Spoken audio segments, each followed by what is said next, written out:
Kæru sveitarstjórnarfulltrúar, sveitarstjóri, starfsmenn fundarins og aðrir áheyrendur. Ég býð ykkur hjartalega velkomin til þessa fundar í sveitarstjórn Borgarbyggðar nr. 221 og segi fund hér með settan. Fundurinn fer að þessu sinni fram á Varmalandi. Og fundurinn er tekin upp í hljóð og mynd og streymt beint en einnig verður upptakan aðgengilega á vef sveitarfélagsins að fundi loknum. Til fundarins eru mættir aðalmenn Guðveig Eyglóardóttir, Sigrún Sjöfn Ámundadóttir, Davíð Sigurðsson, Silja Eyrún Steingrímsdóttir, Magnús Smári Snorrason, Halldóra Lóa Þorvaldsdóttir, Guðmundur Freyr Kristbergsson, Finnbogi Leifsson og sú sem hér talar Lilja Björg Ágústsdóttir sem einnig stýrir fundi. Starfsmenn fundarins að þessu sinni eru Þórdís Sif Sigurðardóttir sveitarstjóri og Flosi Sigurðsson sviðsstjóri sem ritar fundargerð. Forseti bendir fundarmönnum á að röðun og dagskrárliður fundar hefur aðeins tekið breytingum frá því að dagskrá var send út og tveir liðir þar af leiðandi færðir framar í dagskrá fyrir framan viðauka, eða þess þann lið sem fjallar viðauka. Og ég ætla bara að biðja þá fundarmenn sem samþykkja breytingu á þessum dagskrárliðum vinsamlegast að gefa merki. Og það er samþykkt samhliða og var farið nánar yfir í tölvupósti fyrir fundinn. En þá er okkur ekkert að vanbúnaði og við göngum bara til dagskrár. Á fundardagskrá eru að þessu sinni 29 liðir og við byrjum að vanda á skýrslu sveitarstjóra og ég gef Þórdísi Sif orðið.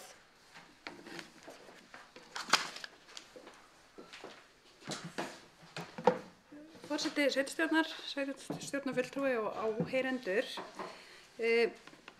Það er það sem hefur aðalega drifið á mína daga undanfarnar vikur og kannski mánuði er þessi vinna við fjárhagsáætlun sveitarfélagsins og fjárhagsáætlunin hefur verið mjög mikil hjá mér og honum Eiríki Ólafssyni fjármálastjóra síðustu vikur. En upp á fjárhagsáætlun vinnu er þegar að sveitarstjórn og starfsmenn setja saman ramma fyrir forstöðumenn til þess að vinna eftir. Forstöðumenn vinna svo inn í þessa ramma sem við setjum þeim og launaáætlanir í samstarfi við launafulltrúa. Fjármálastjóri setur svo saman rammana til þess að myndi svona heildstæða mynd, við förum yfir það, skoðum frávik og svona ákveðin atriði sem okkur finnst svona nauðsynlegt að skoða áður en að það fer í vinnslu hjá sveitarstjórn. Við höfum haldið vinnufundi sveitarstjórnarfulltrúa fjárhagsáætlunina þar sem að rætt eru þessu málefni eins og gjaldskrár og svona stefnumótandi atriði í fjárhagsáætlunum og það er á meðal náttúrulega fjárfestingaráætlunin. Á síðasta sveitarstjórnarfundi fóru fram fyrri umræðu fjárhagsáætlun og nú í dag verður síðari umræðu fjárhagsáætlun. Það hafa nokkra breytingar orðið milli umræðuna á áætluninni en ég vil þakka bara sveitarstjórnarfulltrúum og öllu starfsfólki Borgarbyggðar kærlega fyrir þá vinnu sem hefur lögð fram í fjárhagsáætlunina.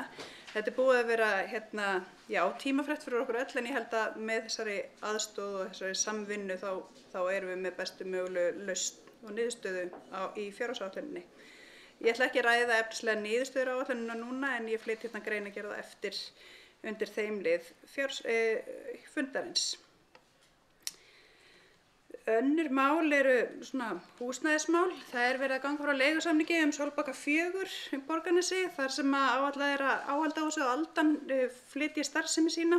Það bæði dósamóttakan og hæfingin en dósamóttakan og áhaldahúsið verða á Borgarbraut 55 til 1. febrúar en í gær var undirritaður kaupsamningur vegna húsnæðisins að Borgarbraut 55. Afhending verður 1. febrúar og ég tel að rétt að við munum sjá, eða líklegt að við munum sjá bara niður yfir því húsnæði sem þar er nú þegar til staðar bara strax í upphafi árs. Önnur mál svona sem varða húsnæðismál, það var bara ánægilegt að keyra upp í Varmaland áðan og sjá að húsnæði björgunarsveitarinnar Brákar er að rísa upp úr jörðu og ég veit að þau eru að leita alltaf að styrkjum áfram leita til ykkar. Það var sett af stað eldvarnarátak Landssambands slökkvilis- og sjúkraflutningamanna með formlegum hætti í Borgarbyggð miðjan nóvember þar sem slökkvilið Borgarbyggðar heimsótti 3. bekkinga í sveitarfélaginu og eftir að hafa spjallað við krakkana í bekknum sat greinilega mikið eftir hjá þeim eftir þessa fræðslu sem þau fengu. Verkefni Samhugur í Borgarbyggð var stofnað í fyrra af einstaklingum til þess að veita aðstoð í formi jólagjafa, matargjafa og gjafabréfa á þeim tímum sem eru oft erfiðir svona, og kostnaðar eða mikil fjárútlát svona í kringum jólin. Samhugur í Borgarbyggð tekur á móti gjöfum og gjafakortum sem á umsóknum fyrir þá sem óska eftir styrk frá verkefninu. Að gera að vekja athygli á þessum víðast, bæði fyrir þá sem að geta gefið og þeirra sem að þurfa að þiggja og til að vita hvert á að leita, hvert hægt að leita eftir aðstoð. Við getum verið ánægð með það mikla menningarlíf sem til staðar í sveitarfélaginu. Það eru jólahlaðborð, villibráðarhlaðborð, vísvegar núna sveitarfélagi, bókakynning og Snorrastofu, jólamarkaður í Borgarnesi hjá Michelle og jólatónleikar núna í kvöldi í Hjálmarkletti. Svo verða haldir tónleikar hjá tónlistarskólanum okkar í tónlistarskóla Borgarfjarðar en þó minni í sniðum en oft áður. Við gerum ráð fyrir að þetta haldist en það var ekki hægt að halda tónleika í fyrra. Jólaútvarp nemendafélags grunnskólans Borgarnesi búið að vera núna í gangi undanfarna viku og hljóma í eyrunum okkar skemmtilegar frumsamdar auglýsingar fyrir fyrirtæki í sveitarfélaginu. Og svo meira af svona menningarmálum, mannlífi. Það var á síðasta fundi einkunnanefndar lögð fram ósk afnota Álatjörn fyrir afþreyingu.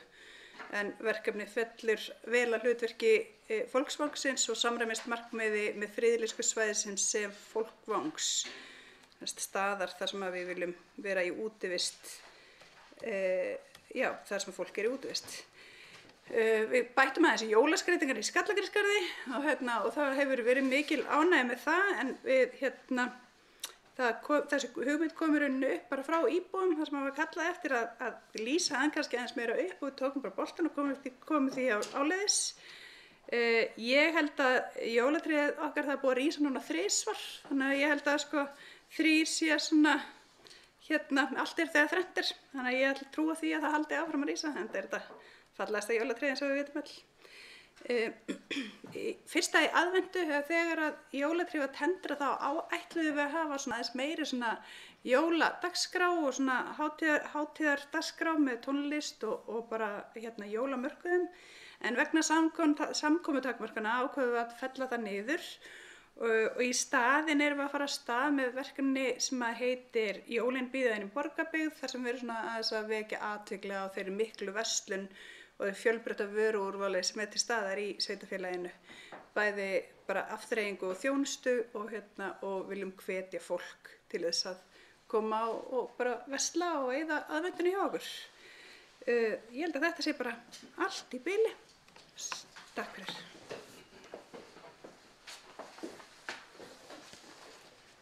Takk fyrir þetta Þórdís. En þá vindum við okkur strax í dagskrárlið 2 og hann ber heiti Gjaldskrár 2022 og er númer 21.11.239. En hér eru lagðar fram til afgreiðslu gjaldskrár sem að vinna ber eftir á næsta ári með sveitarfélaginu og er þeim vísað frá 581. fundi byggðarráðs til sveitarstjórnar til staðfestingar. Ég veit ekki, forseti ætlar að byrja á því að lesa upp tillögurnar að álagningarhlutföllum og svo að opna fyrir umræður þennan lið og að lokum leggja fram allar gjaldskrárnar til samþykktar. Í upphafi óskar forseti eftir að fá að byrja á því að leggja fram álagningarhlutfallið í einu lagi til samþykktar, þessar 3 tölur og lóðaleiguna reyndar og svo gjaldskrárnar allar saman. Og ef fundarmenn, ég ætla að beða fundarmenn að samþykkja þá tilhögun. Það er samþykkt. En það er lagt til að álagning fasteignaskatts í Borgarbyggð fyrir árið 2022 verði 0,35% af fasteignamati samkvæmt A-lið 3. greinar laga tekjustofna sveitarfélaga.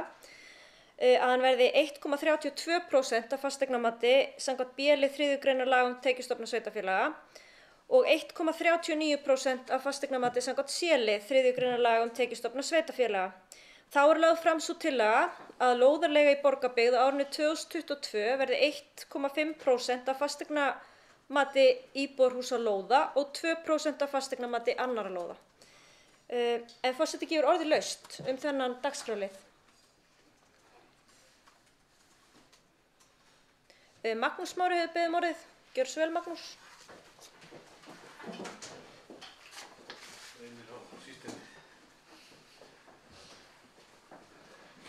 Forseti og ágæta sveitarstjórn, mér langar bara örstutt að vekja athygli á að svona almennt séð erum við að hækka gjaldskrár 3% sem er í rauninni ekki það hátt að það mæti einu sinni verðlagi, þannig að hér er verið að gera tilraun til þess áfram að reyna að draga úr álögum, halda þeim svolítið niðri. Einhverjar gjaldskrár eru svona leiðréttar skulum við segja sem hafa orðið eftir einhverja hluta vegna, svona ekki uppfærst nægilega, en svo er líka verið að breyta gjaldskrám eins og til dæmis gjaldskrá mötuneyti þar sem í grunnskólum þar sem eru verið að veita systkinaafslátt í fyrsta skipti sem er mjög jákvætt. Það er verið að breyta gjaldskrá tónlistarskólans þar sem verið er að lækka mjög gjaldskrá fyrir 20 ára og eldri sem er svona liður í því að opna svolítið skólann og styrkja hann faglega. Þannig að ég bara svona, það eru svona jákvæðar breytingar í þessu, eins held ég að við tekið hér fyrir á síðasta sveitarstjórnarfundi þar sem var samþykkt að það yrði ókeypis fyrir 10 til 14 ára í sundlaugarnar sem að vildu fara árskort fyrir íbúa Borgarbyggðar. Þannig að hér eru svona þó nokkrar breytingar sem eru svona jákvæðar fyrir íbúa og þá kannski sérstaklega fjölskyldufólk. Takk.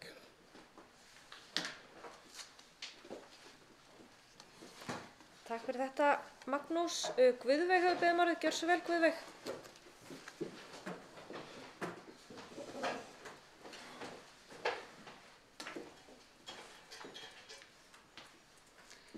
Já, forseti og fundamenn, það er rétt eins og Magnús nefndi, það eru margar breytingar á þessari gjaldskrá sem eru bara mjög góðar og jákvæðar og ég held að það sé bara mjög mikilvægt að þær séu vel kynntar fyrir íbúum og þannig að þær séu ekki á huldu hverja þær eru því að þess sem snúa kannski sérstaklega íþróttahúsinu og möguleikum sem eru þar í boði. En varðandi breytingar á fasteignaskatt og lóðaleigu þá held ég að væri líka gagnlegt fyrir íbúa að ef það væri hægt að fara svona lauslega yfir hvað þýðingu þessar álagningar hafa fyrir bæði sveitarfélagi, hverju þær eru að skila sveitasjóð og eins hvaða áhrif það muni hafa mögulega breytingar á fyrir eigendur fasteigna og fyrirtækja. Takk.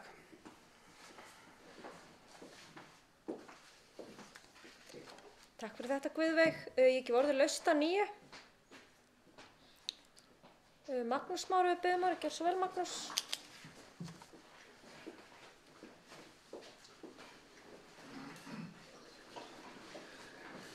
Forseti og ágæta sveitarstjórn, mér langar í rauninni kannski að reyna að vísa þessari umræðu aðeins til fjárhagsáætlunar liðsins sjálfs þar sem að er mjög ítarleg greinargerð hér með fjárhagsáætlun og sveitarstjóri mun fara yfir þar. Þar er meðal annars talað það er svona fjárhæðir sem að er að ræða. Þannig að ég held að það svona myndi hjálpa okkur í þeirri umræðu. Já.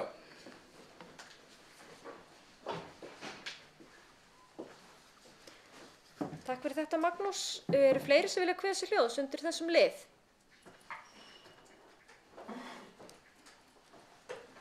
Svo virðist ekki vera. Það verður þá bara tekið nánari umræðu þetta undir fyrirspurn Guðveigar undir liðnum fjárhagsáætlun ef það er engin mótmæli við því. En þá er að fyrstu lögð fram tillaga álagningu fasteignaskatts í Borgarbyggð 2022.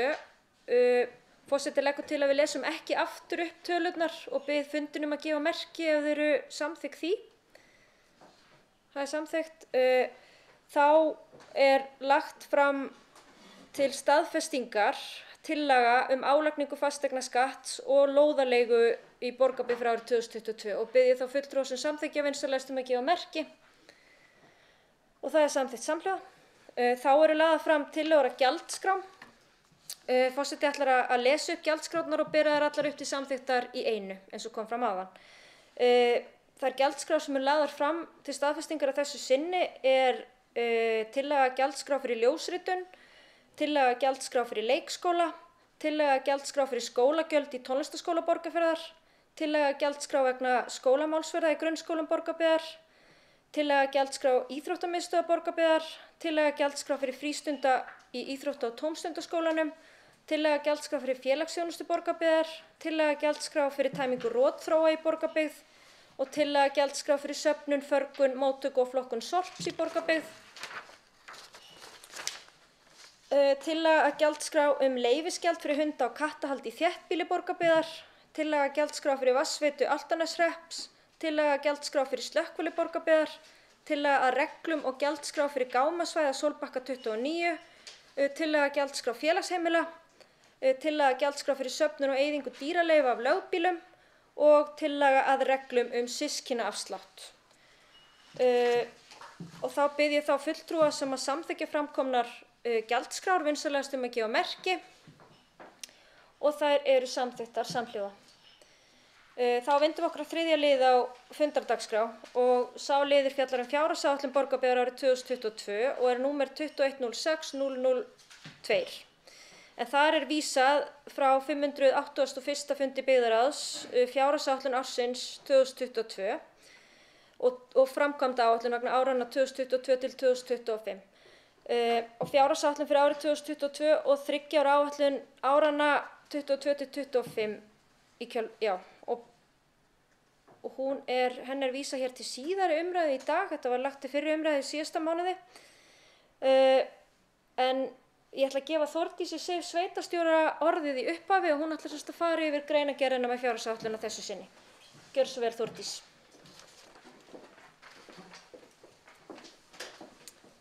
Já, forseti, sveitarstjórnarfulltrúar, ég ætla ekki að fara yfir greinargerðina í heild þar sem að mér langar ekki að standa hérna í hálftíma og lesa yfir greinargerðina. Ég ætla þó að taka það sem er svona helsta efni greinargerðarinnar og svona niðurstöður og svo verður greinargerðin fylgiskjal með fundargerðinni. En eins og kom fram hérna áðan, þá leggjum við fram fjárhagsáætlun til seinni umræðu í dag, fjárhagsáætlun og fjárfestingaráætlun Borgarbyggðar fyrir árið 2022 og 3 ára áætlun sveitarfélagsins árin 2023 og 2025. En þessar fjárhagsáætlanir eru unnar í samræmi við sveitarstjórnarlög nr. 138/2011 en samkvæmt 63. grein þeirra laga skal fjárhagsáætlun næsta árs fela í sér bindandi ákvörðun allar fjárhagslegar ráðstafanir nema sveitarstjórn hafi áður samþykkt viðauka við áætlun. En ef við ætlum að gera einhverjar breytingar á því sem við erum að samþykkja núna í fjárhagsáætlun 2022 þá þurfum við að gera viðauka og þetta hefur viðgengist nú þessu ári. Fjárhagsáætlunin sýnir rekstraráætlun, áætlaðan efnahagsreikning og sjóðstreymi fyrir sveitarfélagið og stofnanir þess. Meginforseti þeirrar vinnu sem liggur að baki áætluninni er að viðhalda þeim árangri sem hefur náðst í rekstri stofnana sveitarfélagsins samhliða því að standa vörð gæði þeirra þjónustu sem íbúum sveitarfélagsins er veitt. Starfsemi sveitarfélaga er samkvæmt 60. grein sveitarstjórnarlaga skipt í 2 hluta, A-hluta og B-hluta. Í A-hluta er aðalsjóður auk eignasjóðs. Undir hann fellur allur rekstur málaflokka, eignasjóð sem annast fjárfestingar og viðhald fasteigna og menningarsjóður. A-hluti er fjármagnaður að meira eða minni hluta með skatttekjum sveitarfélagsins. Í B-hluta eru stofnanir sem eru 50% eða meira í eigu sveitarfélagsins og eru fjármagnaðir með 50% eða meira af þjónustutekjum og reknar sem sjálfstæðar einingar. Í tilfelli Borgarbyggðar að ræða sorphirðu, fjallskilasjóði, félagslegar íbúðir, menningarhúsið Hjálmaklett, Menntaskóla Borgarfjarðar, Nemendagarða Menntaskóla Borgarfjarðar, Reiðhöllina Vindás, vatnsveitur, ljósleiðara og viðbyggingu hjúkrunar og dvalarheimilis að Brákarhlíð. Það mikilvægt að halda áframhaldandi aðhaldi í rekstri og leita leiða til að draga úr rekstrarkostnaði ásamt því að leita leiða til að bæta þjónustu án útgjaldaauka. Enn fremur lögð áhersla á stafræna þróun sveitarfélagsins og auðvelda þjónustuþegum aðgengi að sveitarfélaginu. Standa skal vörð lögbundna starfsemi sveitarfélagsins og gæði þjónustunnar, en mikilvægt að afkoma sveitarfélagsins sé á þann veg að svigrúm skapist úr rekstri til að greiða niður skuldir og fjármagna viðhald og nýframkvæmdir. Á árinu 2022 gert ráð fyrir að álagt útsvarshlutfall verði áfram hámarksútsvar, þar að segja 14,52%. Gert ráð fyrir að útsvarstekjur sveitarfélagsins hækki 8,4% eða 178 milljónir króna frá útkomuspá ársins 2028. Útkomuspá frá ársins 2021 og útkomuspá ársins 2021 að koma vel út og í rauninni betri heldur en í fjárhagsáætlun 2021. En það semst gert ráð fyrir að útsvarstekjurnar verði 2.295 milljónir á árinu 2021 en á árinu 2022 en til samanburðar við 2.117 milljónir í áætlun ársins 2021. Eins og kom hérna fram áðan í breytingum á gjaldskrám þá í fjárhagsáætluninni gert ráð fyrir að álagningarhlutfall fyrir A-hluta fasteignaskatts lækki úr 0,36% í 0,35% á árinu 2022 til að koma til móts við eigendur fasteigna vegna hækkunar fasteignamats. Álagningarhlutfall fyrir B-hluta lögbundið en álagningarhlutfall fyrir C-hluta verður óbreytt eða 1,39%. Fasteignamat í Borgarbyggð hækkar 6,8% að meðaltali milli áranna 2021 og 2022. Til samanburðar þá hækkar fasteignamat á landinu öllu 7,4% milli ára. Það því aðeins minni hækkun hér heldur en annars staðar en bara rétt undir meðaltalinu.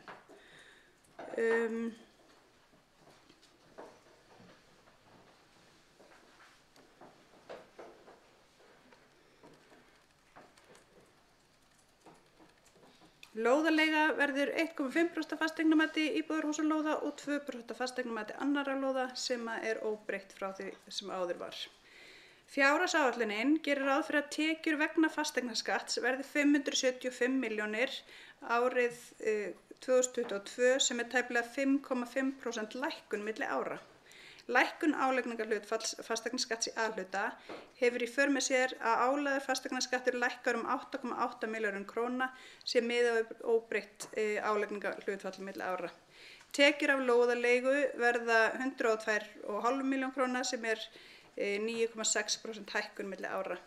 Þegar við lækkum álagningarhlutfall í fasteignaskatts þá lækka ekki bara álögur íbúa heldur fái aðeins lægri greiðslur frá jöfnunarsjóði þar sem að jöfnunarsjóður gerir ráð fyrir að við séum að fullnýta okkar skattstofna áður en að til greiðsla kemur frá þeim. En talandi jöfnunarsjóð þá gert ráð fyrir að framlögum jöfnunarsjóðs verði 1.155 milljónir króna á árinu 2022 sem 9,5% hækkun samanborið við áætlun 2021. Þessi hækkun kemur til vegna aukningar tekna jöfnunarsjóðsins sem hefur tekjur sínar frá ríkinu. En þetta eru svona helstu tekjustofnanir okkar. Það fasteignaskattur, það jöfnunarsjóður og það útsvar. Helstu lykiltölur fjárhagsáætlunar 2022 þá fórum aðeins yfir A- og B-hlutann áðan. Rekstrartekjur samstæðu A- og B-hluta á árinu 2022 áætlaðar 5.181 milljón króna og rekstrargjöld með afskriftum áætluð 5 milljarðar og 3 milljónir króna. Rekstrartekjur í A-hluta áætlaðar 4.630 milljónir og rekstrargjöld með afskriftum áætluð 4.502 milljónir króna. Laun og launandurð gjöld í A plus B-hluta eru 3.079 milljónir sem náttúrulega mjög hátt hlutfall af heildartekjum sveitarfélaga yfir höfuð og sveitarfélags Borgarbyggð líka. Annar rekstrarkostnaður er 1.759 milljónir króna og afskriftir 195 milljónir króna. Hrein fjármagnsgjöld samstæðu eru áætluð 132 milljónir króna og þar af 71 milljón króna hjá A-hlutanum. Rekstrarafgangur samstæðu A og B-hluta er áætlaður 16 milljónir króna en af A-hluta 26 milljónir króna. Og hallinn af B-hlutanum er því 10 milljónir króna en áætlað er að B-hlutar standi undir sjálfum sér og séu að tekjurnar komi inn á móti gjöldum þar. Skuldir og skuldbindingar samstæðu A og B-hluta í árslok 2022 eru áætlaðir 6.174 milljónir og þar af 4.175 milljónir króna í A-hluta. Munur á skuldum og skuldbindingum í samstæðu A og B-hluta annars vegar og A-hluta hins vegar skýrist aðallega af skuldi vegna Hjálmakletts, en þar koma á móti leigutekjur að hluta vegna leigusamnings við Menntaskóla Borgarfjarðar og síðan er það sem skuldir vegna viðbyggingu hjúkrunarheimilisins Brákarhlíð, en þar koma jafnframt leigutekjur frá ríkinu vegna greiðslna afborgana og fjármagnskostnaðar.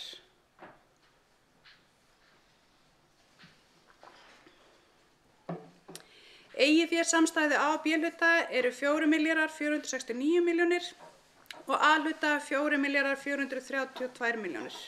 A-hlutastofnanir okkar eru sterkara heldur en B-hlutastofnanirnar. Í sjóðstreymisyfirliti er veltufé frá rekstri árið 2022 í samstæðu A og B áætlað 387 milljónir en 317 ef einungis litið til A-hluta.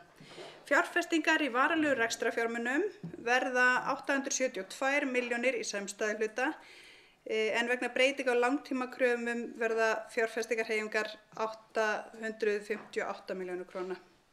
Afborganir langtímalána árinu 2020 eru 348 milljónir fyrir samstæðuna, 281 milljónir ef aðeins litið til A-hluta. Áætlað er að taka langtímalán að fjárhæð 800 milljónir króna á árinu og áætlað er að í árslok 2022 verði handbært fé 289 milljónir króna hjá A plus B-hluta eða 157 milljónir hjá A-hluta. Eins og ég kom inn á áðan eru laun nokkuð há hlutfall af tekjum sveitarfélagsins en laun ársins í Borgarbyggð eru áætlaðir tæpir 3 milljarðar króna. Sú fjárhæð byggir á áætlunum sviðsstjóra, stjórnenda og forstöðumanna einstakra stofnana fjölda starfsmanna, starfshlutfall þeirra, stöðu kjarasamninga og yfirvinnu. Laun og launatengd gjöld eru 57,7% af brúttótekjum sveitarfélagsins eða 59,4% af heildarrekstrarkostnaði félagsins fyrir utan fjármagnsliði. Kjarasamningar grunn- og leikskólakennara verða lausir á árinu 2022. Reynt var að koma til móts við mögulega launahækkanir vegna þeirra kjarasamninga í fjárhagsáætlun en þetta þarf að hafa í huga við skoðun launakostnaðar og þegar samræður fara af stað varðandi kjaramál eða þau eru svo sem farin af stað. Þegar það kemur kjarasamningur þá gæti orðið þetta breyting. Það er því nokkur óvissa hvernig launaliðurinn kemur til með að þróast á árinu 2022.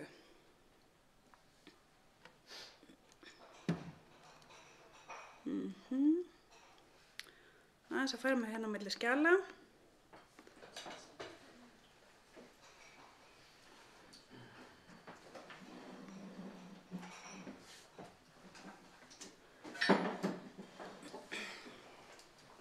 Í greinargerðinni þá er farið þarna yfir, það eru sýndar nokkrar myndir og svona töflur en það er meðal annars farið yfir fasteignagjöld og skatttekjur og ég nefndi þetta með fasteignagjöldin áðan eða hverju fasteignaskatt þetta væri, álögunar og A-hluta, B-hluta og C-hluta. Síðan eins og við vitum mörg eiga veitur og reka vatnsveitur í Borgarbyggð sem nær til flestra notenda í sveitarfélaginu. Gjald innheimt í samræmi við gjaldskrá Veitna en félagið dótturfélag Orkuveitu Reykjavíkur. Borgarbyggð rekur síðan 2 vatnsveitur og innheimtir vatnsgjöld á þeim svæðum. Vatnsgjöld eru ekki þau sömu á öllum svæðum sveitarfélagsins en við erum núna að vinna að því að reyna að finna leiðir til þess að lækka þessi gjöld. Veitur eiga einnig og reka fráveitu sem nær til flestra notenda í sveitarfélaginu og fráveitugjöldin innheimt í samræmi við gjaldskrá Veitna og þetta eru þá einhverja gjaldskrár sem við höfum ekki áhrif á í fjárhagsáætlunum okkar. Skatttekjur sveitarfélagsins eru útsvar, fasteignaskattur og framlög frá jöfnunarsjóði eins og ég sagði áðan svo lóðarlega og hver þáttur vegur mismikið. Aðrar tekjur sveitarfélagsins eru þjónustugjöld sem eru greidd fyrir ýmsa þjónustu sem sveitarfélagið veitir en það er ágætis mynd sem að fylgir þessari framsetningu. Þá ætla ég að segja ykkur aðeins frá framkvæmd af fjárfestingaráætlun ársins 2022. Þegar við vorum að fara yfir brúna til framtíðar þá var ákveðið að halda brúnni óbreyttri en í einhverjum tilvikum náum við settum markmiðum brúnnar árinu, eða í flestum tilvikum náum við settum markmiðum brúnnar árið 2025 og í sumum tilvikum erum við með öll markmið uppfyllt allan tíman. En þegar við vorum að skoða brúna til framtíðar og þessi fjárfestingarmarkmið okkar þá sáum við að það var möguleiki það var fjárfestingargeta innan sveitarfélagsins og þegar við uppfærðum töluna, árið 2018 var áætlað að fjárfestingar væru 1,5 milljarðar á 4 ára tímabili en með uppfærslu á þessari tölu þá er gert ráð fyrir 2,5 milljarði í fjárfestingar á 4 ára tímabili. Þannig að það er verið að bæta þetta í en það er náttúrulega líka ákveðin verðlagsþróun sem er innan staðar. Og eins og við vitum flest þá er fjárfestingarþörf sveitarfélagsins nokkur og stór fjárfestingarverkefni að ræða. Það er gert ráð fyrir að 3 þessara stóru fjárfestingarverkefna nái til lengri tíma en þess 4 ára tímabils sem okkur er skylt að setja fram fjárfestingaráætlun. Það er að segja lengur enn til 2025. Þessar fjárfestingar eru bygging leikskóla í Borgarnesi, bygging íþróttamannvirkja í Borgarnesi og bygging nýs húsnæðis til að hýsa grunnskóla Borgarfjarðar á Kleppjárnsreykjum. En á árinu 2022 þá er gert ráð fyrir að heildarfjármagn sveitarfélagsins til fjárfestinga verði 872 milljónir rúmar. Nokkrar breytingar voru gerðar á framkvæmda- og fjárfestingaráætlun á milli umræðna en það skýrist meðal annars af þessari uppfærslu á brúnni til framtíðar sem ég sagði frá áðan. Enn fremur liggur núna fyrir kostnaðarmat fyrir fleiri verkefni heldur en voru við fyrri umræðu sem voru tekin fyrir í minnisblaði sveitarstjóra sem er vinnublað sem að byggðar hafði aðgangað en þar sem að tölunar eru undir trúnaðarmál þar sem að þær eru settar fram í vinnuskjali. Nokkur fjárfestingargeta er til staðar og fjárfestingarþörfin þar í samræmi við það. Á árinu 2021 er gert ráð fyrir að fara í fullnaðarhönnun grunnskóla Borgarfjarðar á Kleppjárnsreykjum. Kláraðar verður göngustígur aftan við grunnskólann í Borgarnesi sem er í rauninni litið á bæði sem göngustígur og flóttaleið úr húsinu. Þetta er svona lokapunkturinn á uppbyggingu grunnskólans í Borgarnesi. Framkvæmdir verði við íþróttamannvirki þar sem er gert ráð fyrir bættri aðstöðu fyrir knattspyrnuiðkendur og undirbúning vegna framkvæmda við nýtt íþróttahús. Keypt verður bráðabirgða kennslustofa til að fjölga leikskólaplássum við leikskóla í Borgarnesi. Framkvæmd verði á lóð grunnskóla Borgarfjarðar, Kleppjárnsreykjum og grunnskólas í Borgarnesi sem og leikskóla lóð Hnoðrabóls. Þetta eru svona frágangur á lóðum sem heldur áfram bæði árin 2022 og 2023. Það verður farið í gatnagerð bæði á Hvanneyri og Varmalandi. Ný gata sem verður gerð á Hvanneyri og og kláruð hérna ákveðin gatnagerð á Varmalandi. Nýjar gangstéttir verða gerðar meðfram Borgarbraut í Borgarnesi en vegagerðin og veitur eru að fara í lagfæringar á Borgarbrautinni. Þannig að við munum sjá mikið að gerast þar á næsta ári. Biðskýli verða endurnýjuð fyrir strætóbiðskýli, framkvæmd við ljósleiðaravæðingu dreifbýlis verður klárað, keypt verður bifreið fyrir slökkvilið Borgarbyggðar og svo þær tekjur sem gert ráð fyrir í fjárhagsáætluninni fjárfestingaráætlunin eru gatnagerðargjöld. Heildarfjárhæð í þriggja eða 4 ára áætlun á milli 2022 og 2025 áætluð tæpur 2,5 milljarðar og fjárfestingar áranna 2023 til 2025 því 1,5 milljarður.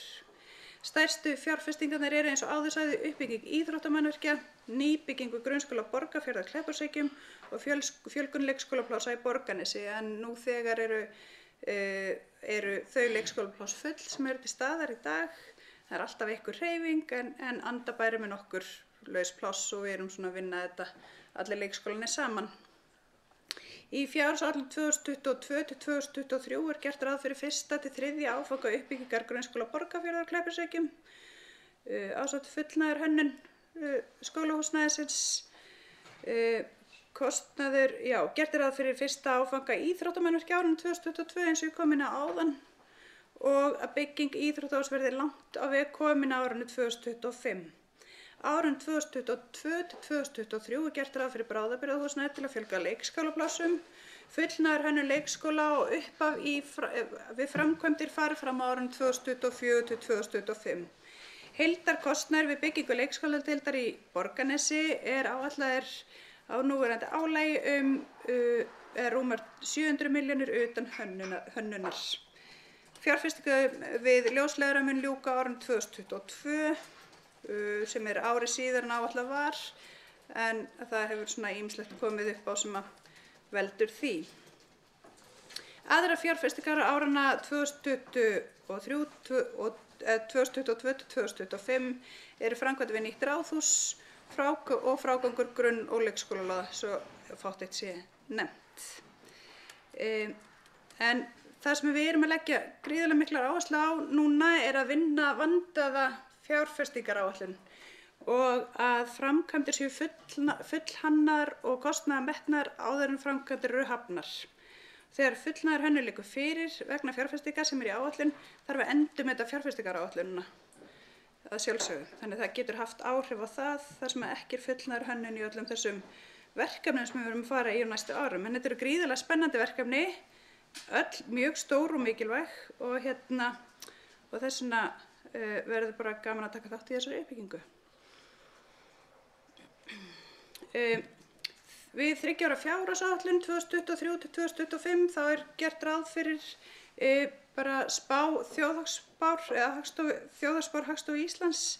Það litið til launavísitölu þar og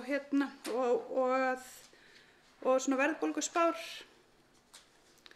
og lántökur á árunum 2023 til 2025 eru áætlaðar samtals 1280 milljónir og áætlaðar afborganir langtímalána eru áætlaðar 1100 milljónir. Þannig að þetta hrein aukning lána langtímalána 181 milljón.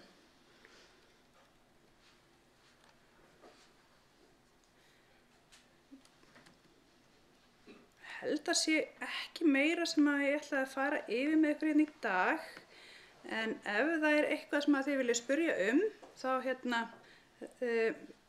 þá fæ ég þessar spurningar á eftir frá sveitarstjórnarfulltrúum. En ég vil bara þakka öllum þeim sem komu að fjárhagsáætluninni, kærlega fyrir þeirra framlag við gerð fjárhagsáætlunar. Það mikil vinna sem liggur á baki, faglegt framlag sem við fengum frá forstöðumönnum og öðru starfsfólki. Sérstakar þakkir til þín Eiríkur, sviðsstjóri fjármálastjóri, fyrir þína ómælda vinnu í verkefnastjórn og samantekt upplýsinga. Takk fyrir. Takk fyrir þetta Þórdís og forseti tekur að sjálfsögðu undir það fyrir hönd sveitarstjórnar að þakka öllu starfsfólki sveitarfélagsins og öðrum sem hafa komið að þessari vinnu hjartanlega fyrir þeirra framlag. En að því sögðu gef ég orðið laust fjárhagsáætlun Borgarbyggðar og Halldóra Lóa hefur beðið orðið. Gjörðu svo vel, Halldóra.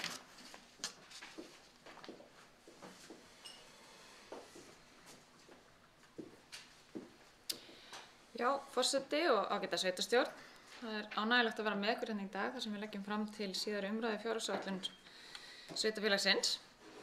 Ég mig langar að þakka Þórdísi kærlega fyrir mjög greinargóða yfirferð á þessari vinnu og verkefnunum sem framundan eru.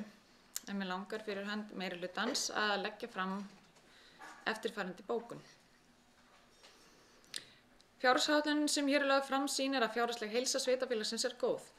Meirihlutinn hefur á þessu kjörtímabili haldið inn í tímabil uppbyggingar og viðhalds á eignum sveitarfélagsins sem var löngu orðið tímabær. Einnig hefur við styrkt stjórnsýsluna til að auka gæði þjónustu við íbúa og á næsta ári verður þjónustan styrkt enn frekar og undirbúningi fyrir frekari uppbyggingu haldið áfram. Árið 2014 hélt sveitarfélagið inn í verkefni sem kallast Brúin til framtíðar og var þverpólitísk sátt þær. Það var mikið gæfuspor þar sem fjárhagsleg markmið voru sett til þess að gæta að stöðugleika sveitarfélagsins til lengri tíma. Þessi meirihluti hefur haldið áfram að vinna samkvæmt brúnni og þeim markmiðum haldið til haga en vert þó að geta þess að markmið eru ekki meitluð í stein og þarf að huga að aðstæðum hverju sinni. Markmiðin eru 5. Markmið framlegð sé yfir 8,5% næst í lok árs 2025 og verður 8,8% og er stígandi frá árinu 2022 þegar hún er áætluð 7,2%. Markmið fjárfestingar hefur verið uppreiknað við verðlag og fjárfestingagetu sveitarfélagsins á þessum árum og er 2,5 milljarður. Áætlað er að fjárfestingar á tímabilinu verði 2.498.000. Markmið að B-hlutastarfsemi verði sjálfbær næst ekki á næsta ári en áfram þarf að vinna að því markmiði. Á næsta ári verður þeirri vegferð haldið áfram en eins og staðan er í dag standa félagslegar íbúðir og fjallskilasjóðir eftir. Vinna við félagslegar íbúðir áætluð í janúar og fjallskilasjóðir verða teknir fyrir þar á eftir. Markmið að staða handbærs fjár verði að jafnaði ekki lægri en 150 milljónir. Þar miðað við að hægt sé að borga 1,5 sinnum eða 1,5 sinnum launagreiðslur hvers tíma. Handbært fé fyrir árið 2022 er 157 milljónir og í lok tímabilsins er það 185 milljónir.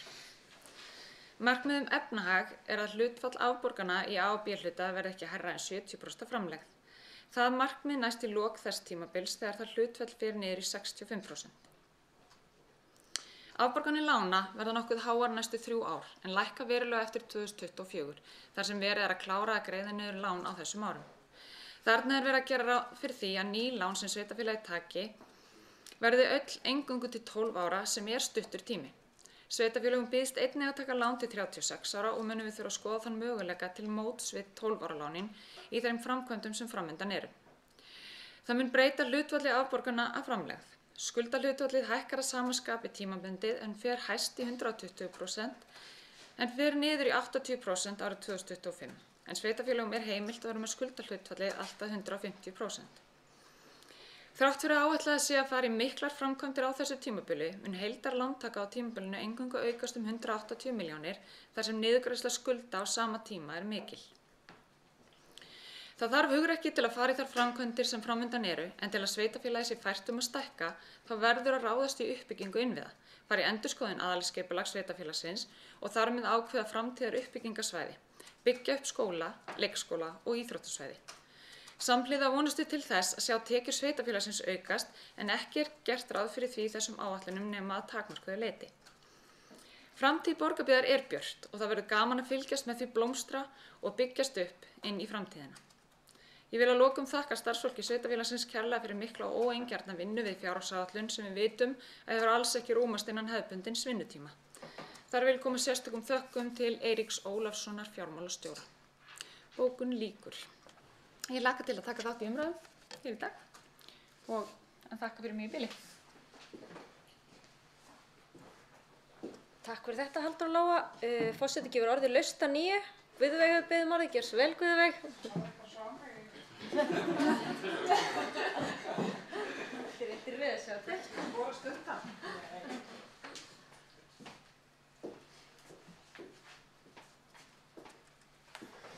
Já, forseti og sveitarstjórn. Ég þakka sveitarstjóra fyrir greinagóða yfirferð á skýrslu. Það var til að mynda nefnt hérna í varðandi framkvæmdaáætlun að biðskýli, það eitt eða mörg biðskýli, því að í áætluninni er gert ráð fyrir 1,2 milljónum á næsta ári í það verkefni. Og nú að vera 8 ár síðan að ég settist í sveitarstjórn og ég velti fyrir mér daginn hvernig stæða því að það er oft merkilegt hvað það er erfitt að koma inn verkefnum og málefnum á fjárhagsáætlun sem að liggur í grunninn lítill kostnaður í og að baki.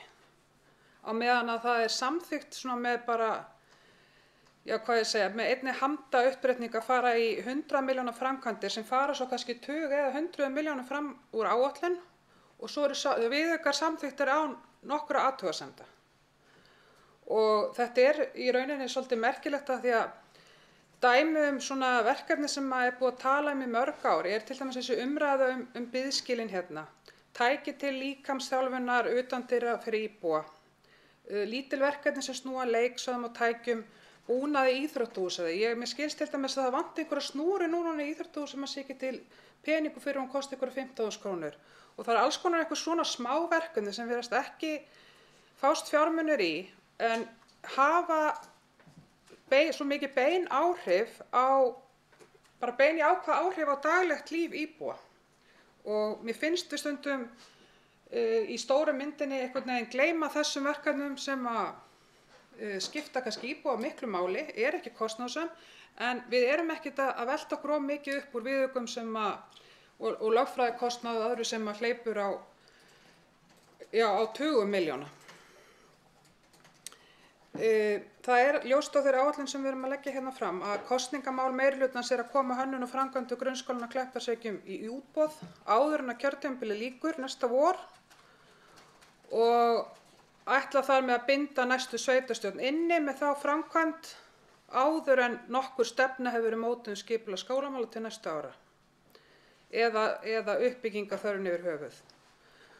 Og það hefur verið talað það síðustu ára að fara í samtal í tengslum við þessa stefnumótun og framtíðarsýn en það hefur ekkert gerst í þeim málum og ég veit ekki til þess að neitt samtal hafi átt sér stað við skólasamfélagið eins og hefur verið stefnt á og talað mikið um. Á meðan að við erum að setja á dagskrá að fara í uppbyggingu á Kleppjárnsreykjum þá horfum við á stöðuáfækkun nemenda í Varmlandsskóla sem rúmar vel yfir 100 nemendur. Við erum með skólahúsnæði aðstöðu til íþróttaiðkunar og frístundaskóla á Hvanneyri og leikskólahúsnæði á Bifröst sem samræmist engan veginn þörfum nútímans og dæmi sé tekið. Þessi umræða er alveg látin liggja milli hluta núna og það er hreinlega bara grafaralvarlegt að það sé engin áhuga á því að skoða heildarmyndina þegar kemur að þessu í tengslum við þessar fjárfestingar. Og ég vil bara segja það að sú sveitarstjórn getur ekki horft á reksturinn eða bara hreinlega ákveður að sætta sig við að láta reksturinn ekki skila afgangi til að hægt sé að fara í ýmis verkefni, að hún er ekki að sinna starfi sínu.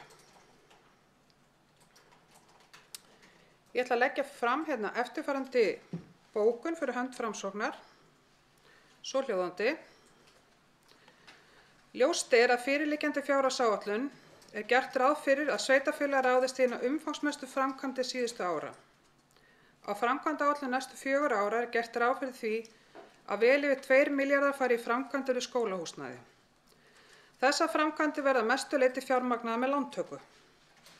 Ekki liggja enn fyrir með skýrum hætti kostnaðaráætlanir, forsendur og raunveruleg áhrif á fjárhag sveitarfélagsins til næstu ára, þar sem margt er á huldu við þær kostnaðartölur sem lagðar eru fram. Fulltrúar Framsóknar hefðu viljað sjá, eins og fram hefur komið, rökstuðning og framtíðarsýn er lýtur að uppbyggingu á skólahúsnæði til næstu ára. Fulltrúar Framsóknar hefðu ennfremur viljað sjá skipulagsmál í frekari forgang þar sem mikil vinna liggur fyrir hjá sveitarfélaginu í þeim málaflokk. Tafir og klúður sem tengjast vinnu við endurskoðun á aðalskipulagi sem ætti að vera lokið árið 2022 leiða vonandi ekki til þess að við drögumst aftur úr í samkeppni við önnur sveitarfélög. Þá skömm að því að sveitarstjórn hefur ekki gefið íbúum neinar upplýsingar áform að lúta uppbyggingu eða niður í Brákarey og ekkert fjármagn sem gerir ráð fyrir neinu því tengdu í fjárhagsáætlun. Rekstrarniðurstaða miðað við þá áætlun sem hér lögð fram gerir ráð fyrir aðeins örfáum milljónum í rekstrarágang. Fulltrúar Framsóknar telja að tækifæri til vaxtar í sveitarfélaginu vera gríðarlega mikil og það var von okkar að hugað yrði betur að því að treysta rekstur sveitarfélagsins til framtíðar, að ákvarðanataka sveitarfélagsins væri vel rökstudd og byggði á traustum greiningum, gögnum og langtíma sjónarmiðum. Þá hefðum við viljað sjá endurmat á nýtingu tækifæra til að hagræða og að framsýnin væri viðhöfð í að takast á við nýjar áskoranir og uppbyggingu til framtíðar. Fulltrúar Framsóknarflokksins munu sitja hjá við afgreiðslu fjárhags- og fjárfestingaáætlunar. Takk fyrir.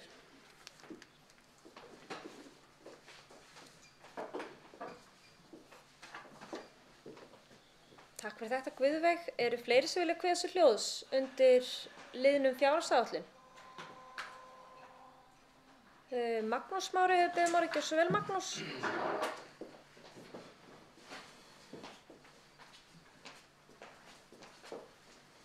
Já, forseti og ágæta sveitarstjórn. Kannski bregðast stutt við þessari ræðu og bókun Framsóknar. Það svo sem kannski svolítið gróft áætlað að tala 2 milljarða. Þeir eru allavega ekki neins staðar farnir að sýna sig ennþá. Hugmyndin með að byggja skólahúsnæði á Kleppjárnsreykjum gengur út á það að koma þar upp húsnæði sem að muni tryggja nemendum sem þar eru á svæðinu og fleirum gott skólahúsnæði, en við vitum alveg að þar húsnæðið dæmt bara hreinlega ónýtt. Þar hefur verið uppbygging, við erum með nýjan glæsilegan leikskóla, þannig að það rökrétt, við erum með þarna íþróttaaðstöðu og þetta vel staðsett að halda þar áfram. Ég tek undir það að við þurfum engar síður að ræða og fara í þetta samtal sem vísað í og ákvörðun hefur verið tekið í fræðslunefnd að fara í samtalið núna í tengslum við endurskoðun á gerð skólastefnu. Fræðslunefnd hefur þá fengið það hlutverk að samhliða því ræða við þá sem nota þjónustuna til dæmis hér á Varmalandi þar sem við erum stödd og ég held að við ættum að gera það óhikað. Mín skoðun hins vegar sú að það sé ekki endilega niðurstaðan sú að það eigi að leggja af allt skólastarfa hér á svæðinu, enda vitum við alveg hver afstaða meirihlutans hefur verið í því. Það hins vegar kann að vera að það sé einhverjar aðrar leiðir færar, einhvers konar leiðir sem að tryggja skólastarf með einhverjum hætti en þurfu ekki að þýða að það verði lagt af.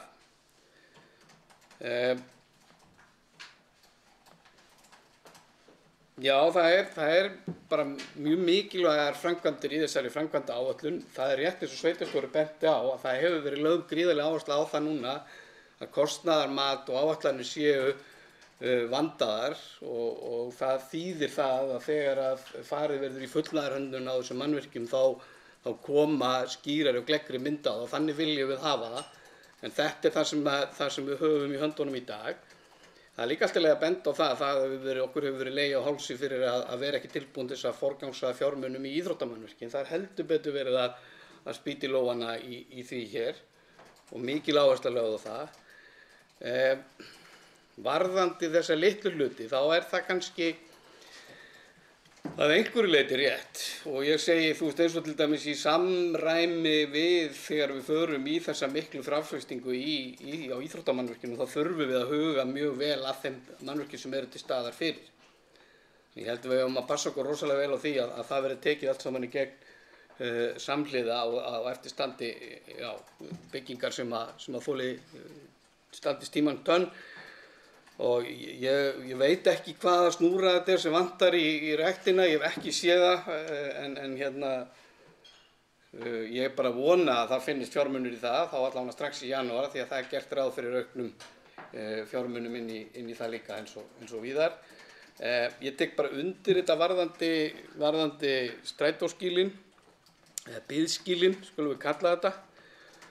Og ég nú bara á því að við ættum bara hreinlega að leggja til að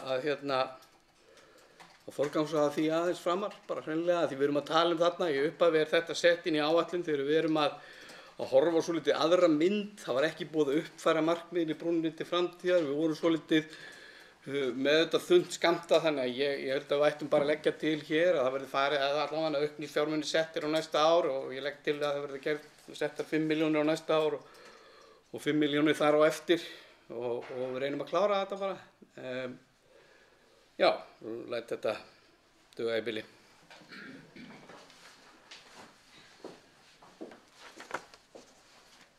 Takk fyrir þetta, Magnús. Þetta var þessi tillaga, ekki satt? Jú, þetta er kannski að lesa hann upp, eða hvað? Já, það væri mjög, eða allavega, já, gjör svo vel, Magnús. Það lesa upp tillöguna og hann hans komið fram. Já, ég myndi þá. Með leyfi forseta, fá að bara orða þetta einhvern veginn svona, að lagt til að í fjárfestingaráætlun taki breytingum í lið 5 ýmislegt biðskili í stað þess að áætla verði fjárfestingu upp á 1,2 milljónir á hverju ári á árunum 2022 til 2025, komið 5 milljónir á árinu 2022 og 5 milljónir á árinu 2023.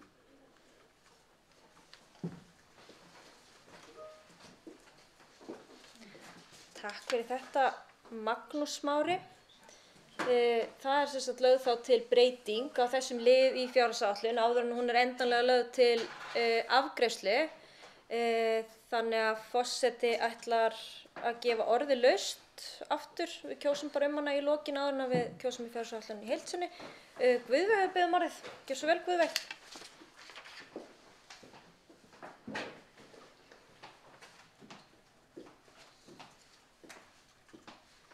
Já, forseti og fundarmenn, ég náttúrulega bara fagna gríðarlega þessari tillögu hjá Magnúsi. Þessu stóra litla máli sem ég hef endalaust komið hér upp til þess að ræða. Þannig að ég veit að þetta eru fjármunir sem skipta ekki öll í hinu stóra samhengi en munu að sjálfsögðu skipta stóran hóp íbúa okkar hverjum degi við skólamanna miklu máli. Þannig að ég bara fagna þessu og hrópa húrra fyrir því.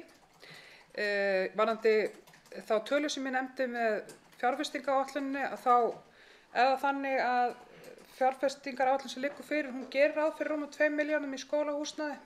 Þú væntanlega verið að gera ráð fyrir að ég væri að tala eina stofnun í því samhengi. Fleira var það ekki í bili. Takk fyrir þetta, Guðveig. Forseti gefur orðið laust að nýju undir þessum liðum fjárhagsáætlun og Guðmundur Freyr hefur beðið orðið. Gjörðu svo vel.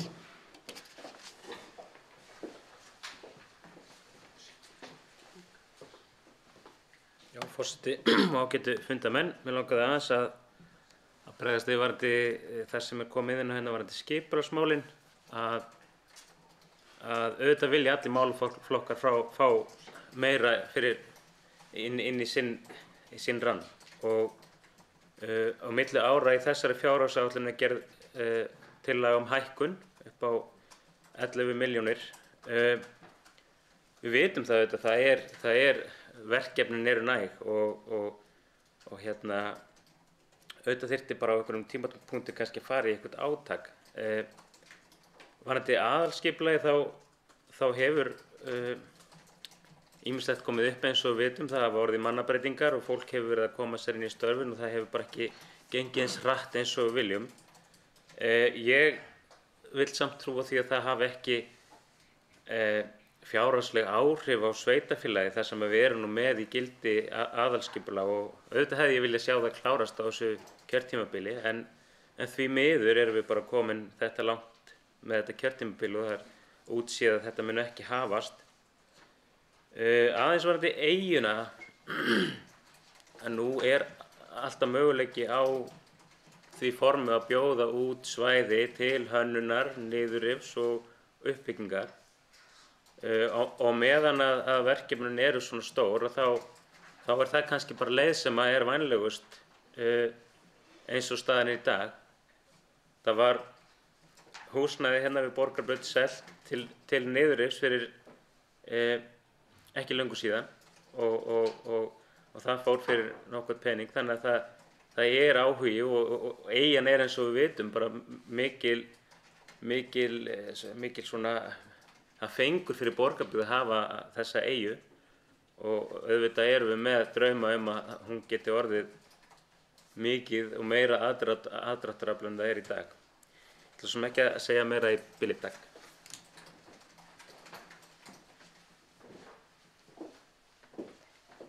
Takk fyrir þetta Guðmundur Freyr. Davíð hefur beðið orðið, gjör svo vel Davíð.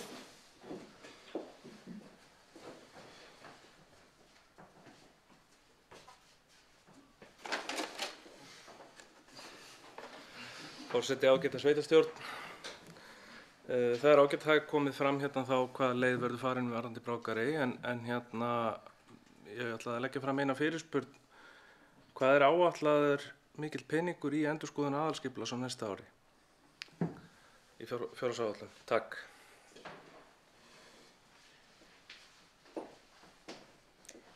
Takk fyrir þetta Davíð.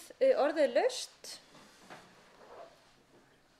Guðmundur Freyr hefur beðið orðið, gjör svo vel.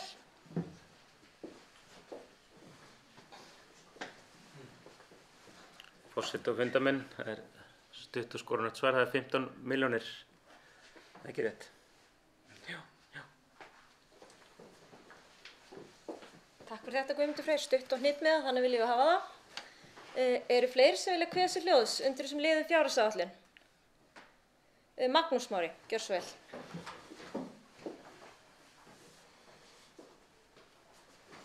Já, forseti, ágæta sveitarstjórn aðeins meira skipulagsmálin. Hugmyndina Brákarey sem ég ætla að fá að taka undir er góð og hefur verið rædd og getur verið bara mjög fýsileg leið í þessari stöðu sem við erum. Það er rétt, það er vonbrigði að við ekki náðu að komast lengra með aðalskipulagsvinnuna og fyrir því eru bara ýmsar ástæður sem við þekkjum og eru í rauninni skýra bara út af hverju við höfum ekki komast lengra í þessu. En það er alltaf að minna á það að í tengslum við aðalskipulagsvinnuna er vel hægt að taka einmitt svona svæði út til svega, byggja til dæmis á því rammaskipulagi sem þar hefur verið gert og byggja ofan á hugmynd hvernig í grófum dráttum geti litið út það svæði og fara þessa leið sem hefur verið nefnd að bjóða út svæðið til uppbyggingar. Ég held að það gæti verið mjög spennandi. Varðandi aðalskipulagsvinnuna þá var alltaf að minna á það var spurt það er talað 15 milljónir sem áætlaðar eru í aðalskipulagsvinnuna en hérna þegar sveitarfélög eru að vinna aðalskipulag þá er framlag skipulagsstofnunar helmingur á móti þannig að ef það kostar okkur 30 milljónir að gera aðalskipulag þá greiðum við 15 en skipulagsstofnun 15. Þannig að og það er bara mjög gott að við leggjum bara áherslu á að ganga hratt í vegs í þessu. Það verður væntanlega þó við náum ekki að klára þetta hafin vinna nú þegar og það er mjög skemmtileg vinna fyrir okkur að taka þátt í. Þarna er svona kannski mest stefnumótandi plagg sem að sveitarstjórn getur haft og er svo sannlega komið tíma á að nýta sem slíkt. Já.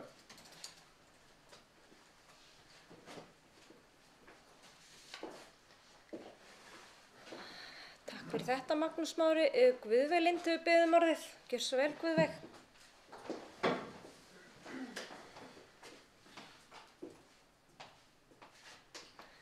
Já, forseti og fundarmenn, ég er ánægð með að hér skapist einhverjar smá umræður varðandi Brákarey.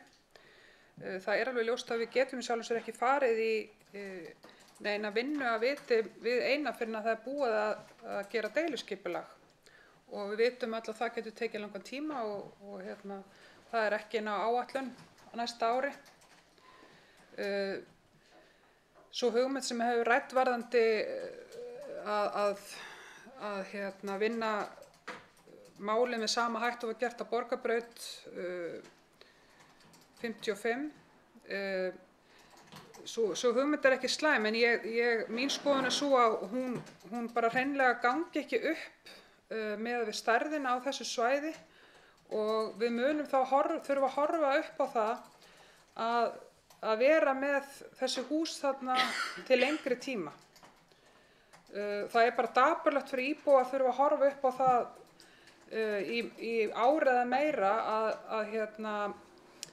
að það sé bara þarna allt tómt þarna út í eyju, húsnæðin hálf ónýt og jafnvel hætta sem stafa á þeim út af því að við séum að bíða eftir skipulagi í stjórnsýslunni og við vitum alveg hvað það olíuskip fer hægt áfram. Þess vegna hefði ég persónulega vilja sjá fjármagnir sett í niðurrif á að minnstakosti frystihúsinu á næsta ári og ég lít bara á það sem ákveðið þrifamál og öryggismál. Þetta bara, þetta bara svona sorglegt dæmi að koma þarna út í eyjuna núna og sjá tómleikann sem blasir við manni þarna og maður vill bara eiginlega ekki þurfa að bjóða íbúum upp á það að þurfa að horfa á þetta vel fram á næsta ár eða þar næsta ár. Þannig að ég hefði viljað að sveitarstjórn myndi íhuga það að fara í niðurrif á hluta af þessum húsnæði á næsta ári. Við skuldum íbúum það líka að gera eitthvað á svæðinu. Við getum ekki látið þetta standa bara óhreyft þarna næsta árið án þess að gera nokkuð. Takk. Takk fyrir þetta, Guðveig. Þórdís Sif, sveitarstjóri, hefur beðið orðið. Gjörðu svo vel, Þórdís. Sveitarstjóri og aðrir fulltrúar, já, Brákarey umræðefni sem bara algjörlega vert að taka á þessum tímapunkti. Ég hef þegar leitað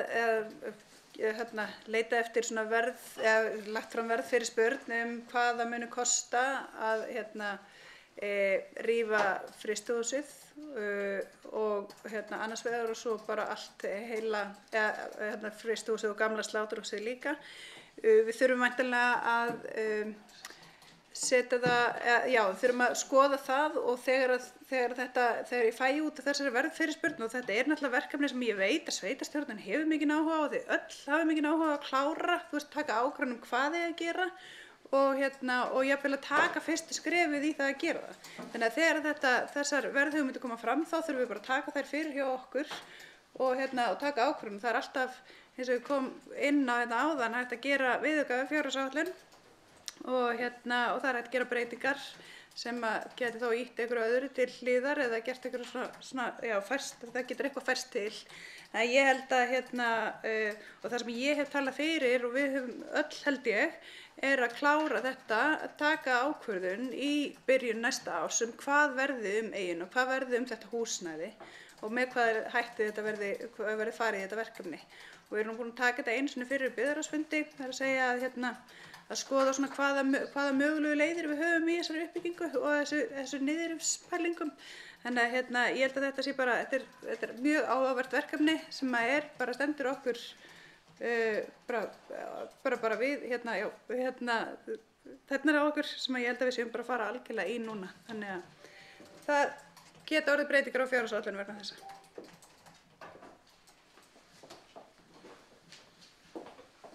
Takk fyrir þetta, Þórdís. Eru fleiri sem vilja kveðja sig hljóðs undir fjárhagsáætlunarliðnum? Magnús Mári, gjörðu svo vel.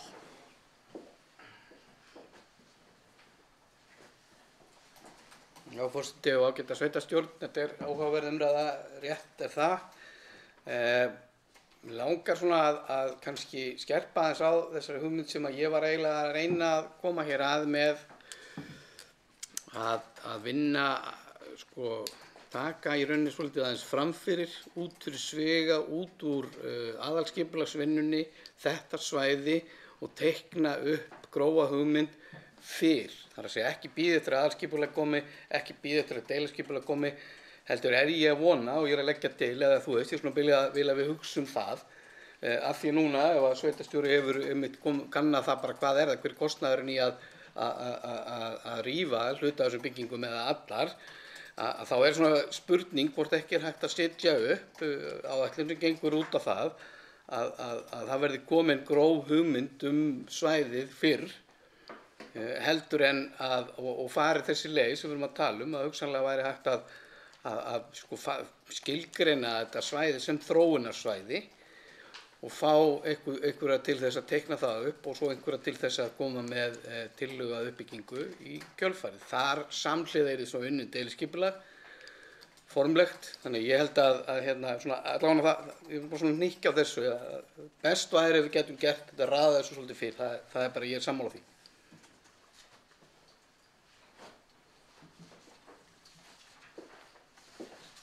Takk fyrir þetta, Magnús. Eru fleiri sem vilja kveða sér hljóðs? Halldóra Lóa, gjörðu svo vel.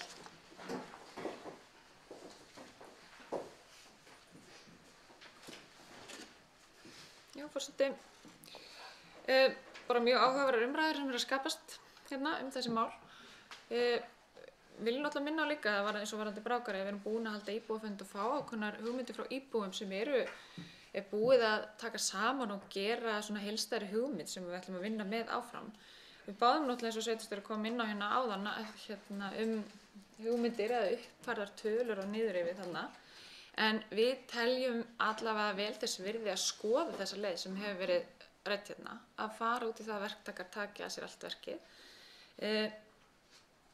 Ef hún gengur ekki upp, þá sjálfsögðu þurfum við bara að endurskoða hlutina. Og það allt í lagi að við séum bara ósammála það hvaða leið sé vænlegust til árangurs, en þetta allavega svona leið sem okkur langar til þess að kanna betur. Við erum náttúrulega með fjármagn til deiliskipulags í Borgarnesi á áætlun og getur vel verið að við getum nýtt það fjármagn í þetta, það eru náttúrulega ákveðin deiliskipulag sem það liggja undir. En svo eins og einnig hefur komið fram í það, við getum náttúrulega breytt ef til þess vilji innan sveitarstjórnar með viðauka. Mig langar líka bara aðeins að koma inn á það að því í máli Guðveigar áðan, þá var talað að við værum að flýta okkur í framkvæmdir og værum að festa næstu sveitarstjórn inn í ákveðnum framkvæmdum. En framkvæmdirnar sem áætlaðar á Kleppjárnsreykjum, þær voru líka á áætlun síðasta fjárhagsáætlunar og þá voru áætlaðar 450 milljónir í þetta verkefni. Nú erum við komið með betri kostnaðaráætlun og búin að láta meta framkvæmdirnar sem við hyggjumst fara í. Og þar af leiðandi er það endurskoðað. Við erum í rauninni komin skemur á vegum við ætluðum að vera búin að hanna þetta húsnæði á síðasta ári. En svona er það bara stundum, maður kemst ekki alltaf eins hratt og maður vill. Og við erum eins og við segjum, eins og við búið að koma hérna fram aðra að reyna að vanda okkur og leggja fram ákveðnar áætlanir sem við getum þá fylgt. Og þegar að fullnaðarhönnun liggur fyrir þá getur vel verið að þurfi að endurskoða áætlunina aftur. Þetta er sama með aðrar áætlanir eins og með íþróttahúsið. Þar erum við líka að fara að skoða frumhönnun og það er á eftir fullnaðarhönnun. Við erum með ákveðnar tölur sem við fengum frá Verkís það hvað svona framkvæmdir myndu sirka kosta. En við vitum það líka að þær tölur frá 2020 að þær getur breyst mikið. Og það eru bara ákveðnir óvissu þættir í landslaginu. Við vitum að aðfengur að hækka. Það er skortur á sementi og timbur að hækka mikið og við þurfum bara að skoða þessar tölur óðum og við förum inn í framkvæmdirnar. Og það er bara hluti sem við flýjum ekki hér á Íslandi. Takk fyrir.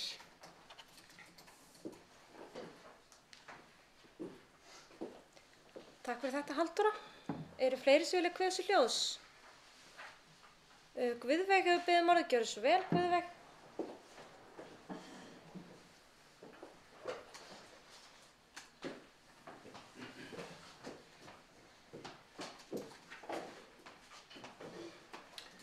Já, forseti og fundamenn, ég ætla ekki að gleyma því að fagna því að það sé búið að setja íþróttahúsið framar á áætlun og það er gert ráð fyrir 400 milljónum í þann lið á næsta ári. Íþróttamiðstöðin er held ég svona eitt mest notaða félagsheimili sveitarfélagsins og mér langar annars vegar að kannski bara til upplýsingar líka fyrir íbúa þessar 400 milljónir sem eru áætlaðar á næsta ári. Það hefur verið talað að þær fari í fótboltavöll. Svo væri bara held ég gagnlegt að fá upplýsingar hvað sem sagt er áætlað að þessar 400 milljónir fari í. Og mér langar jafnframt að nota tækifærið til þess að því ég var að tala félagsheimili og mér þykir gaman að nefna góðar hugmyndir mínar aftur og aftur. Þess vegna ætla ég aftur að nefna í tengslum við reksturinn af því að manni ber nú líka skylda til þess að benda á leiðir þegar maður að óska eftir þessi huga endurskoðunarrekstrinum. Að þá held ég að það sé líka alveg tilefni til þess núna árið 2021 að endurskoða hversu mörg félagsheimili sveitarfélagið þarf að eiga, hvað við áætlum að setja mikla fjármuni í viðhald og endurbætur á þessum félagsheimilum til næstu ára, hvernig þeir fjármuni mögulega getur nýst okkur annar staðar til næstu ára, hversu marga daga á ári þessi félagsheimili eru notuð og það sé farið yfir eignarhald Borgarbyggðar í þessum félagsheimilum. Ég veit að við eigum sum að fullu og önnur ekki. Eins og ég hef nefnt áður að þá bara breytist lífstíll fólks og samtíminn og ég veit að nýting af þessum húsum er ekkert í samræmi við það sem hún var áður en að sveitarfélagið var sameinað.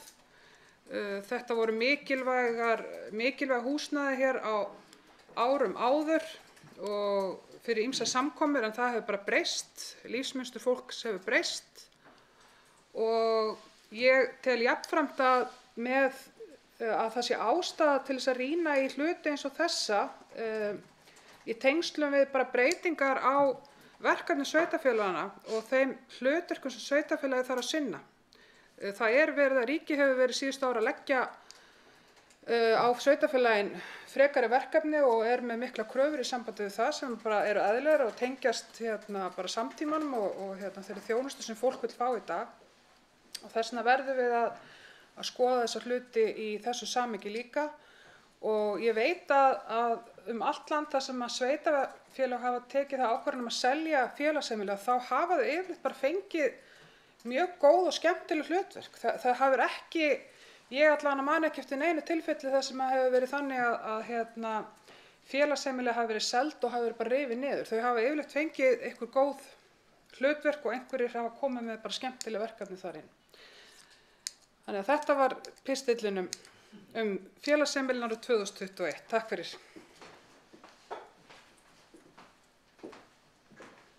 Takk fyrir þetta, Guðveig. Forseti ætlar að taka þátt í umræðum undir þessum lið með hattinn sveitarstjórnarfulltrúi. Þannig að hún ætlar að fela Finnboga Leifssyni öðrum varaforseta að taka við fundarstjórn. Gjör svo vel, Finnbogi.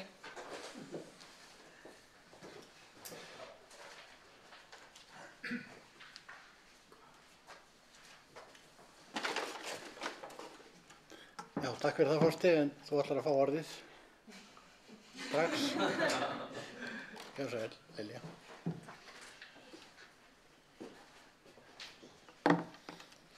Takk fyrir þetta, Finnbogi. Kæri forseti og sveitarstjórnarfulltrúar og aðrir starfsmenn. Ég ætla bara að byrja að taka undir með oddvita Framsóknar í þessari eldræðu sinni hér áðan félagsheimilin. Ég held að þarna séu klárlega tækifæri til að gera breytingar sem eru bæði þessum fínu húsakostum og sveitarfélaginu til bóta svona til framtíðar litið. En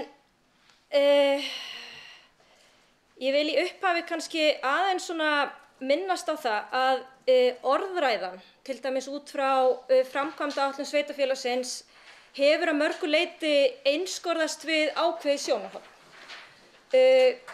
Ég kýs að horfa þannig á að þegar við erum að taka ákvarðanir til framtíðar litið uppbyggingu húsnæðis á víð og dreif í samfélaginu eða bara innviða hjá okkur almennt, þá þurfum við ekki alltaf að tala um það að þó það sé verið að bæta í á einum stað eða byggja upp, að það þýði endilega að þurfa að loka á einhverjum öðrum stað. Það má bara alveg tala áfram þá starfsemi sem á svæðunum og hvernig við sjáum hana til framtíðar. Þetta þýðir raunverulega það að við viljum horfa á þróunina heilt yfir, bæði tilbaka og til næstu ára þegar við erum að ákveða hvar við viljum byggja upp.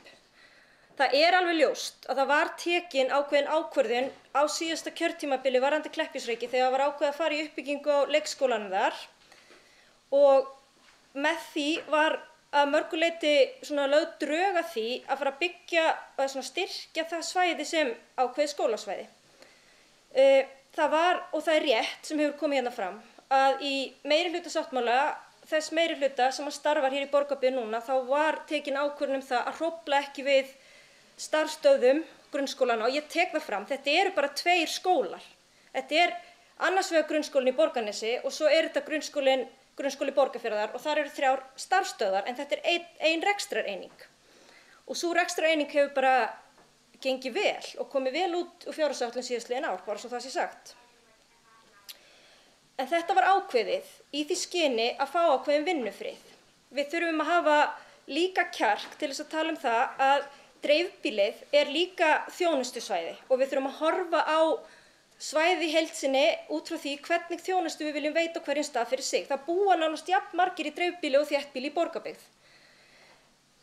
Og við vildum bara fá ákveðin vinnufrið af því að það má heldur ekki líta fram hjá því að það sprakk meirihluti hérna á síðasta kjörtímabili af því að það átti að fara að loka skóla á Hvanneyri. Og þá það líka að halda því til haga að þá var raunverulega litið svo á að það þyrfti að loka þeim skóla í rekstrarlegum tilgangi að vera að horfa á fjárhagslega þætti og það þyrfti að bregðast við til að bæta rekstur. Þetta sprengdi meirihlutann og var ákveðið að loka ekki og hvað hefur gerst? Hvanneyri hefur stækkað, það eiginlega búið að úthluta öllum lóðum þar, það mikil uppbygging og skólinn er fullur. Og þetta bara örfáum árum sem að þetta að gerast. Þannig að við verðum að vera tilbúin að horfa heildstætt á hvert svæði fyrir sig. Þetta samfélag og það lifandi og skólarnir eru ákveðin lífæð inn á svæðinu, við megum heldur ekki gleyma því. En það alveg satt og rétt sem hefur komið hérna ítrekað fram að við þurfum að fara í samtal það hvernig við sjáum fyrir okkur þróun í skólamálum. Þróun í skólamálum og fjárhagslegir hagsmunir ekki sami hluturinn. Og ef þú ert að fara að taka ákvörðun út frá rekstrarlegum forsendum að láta loka einhverju einingu, þá það ákvörðun. Það alveg rétt.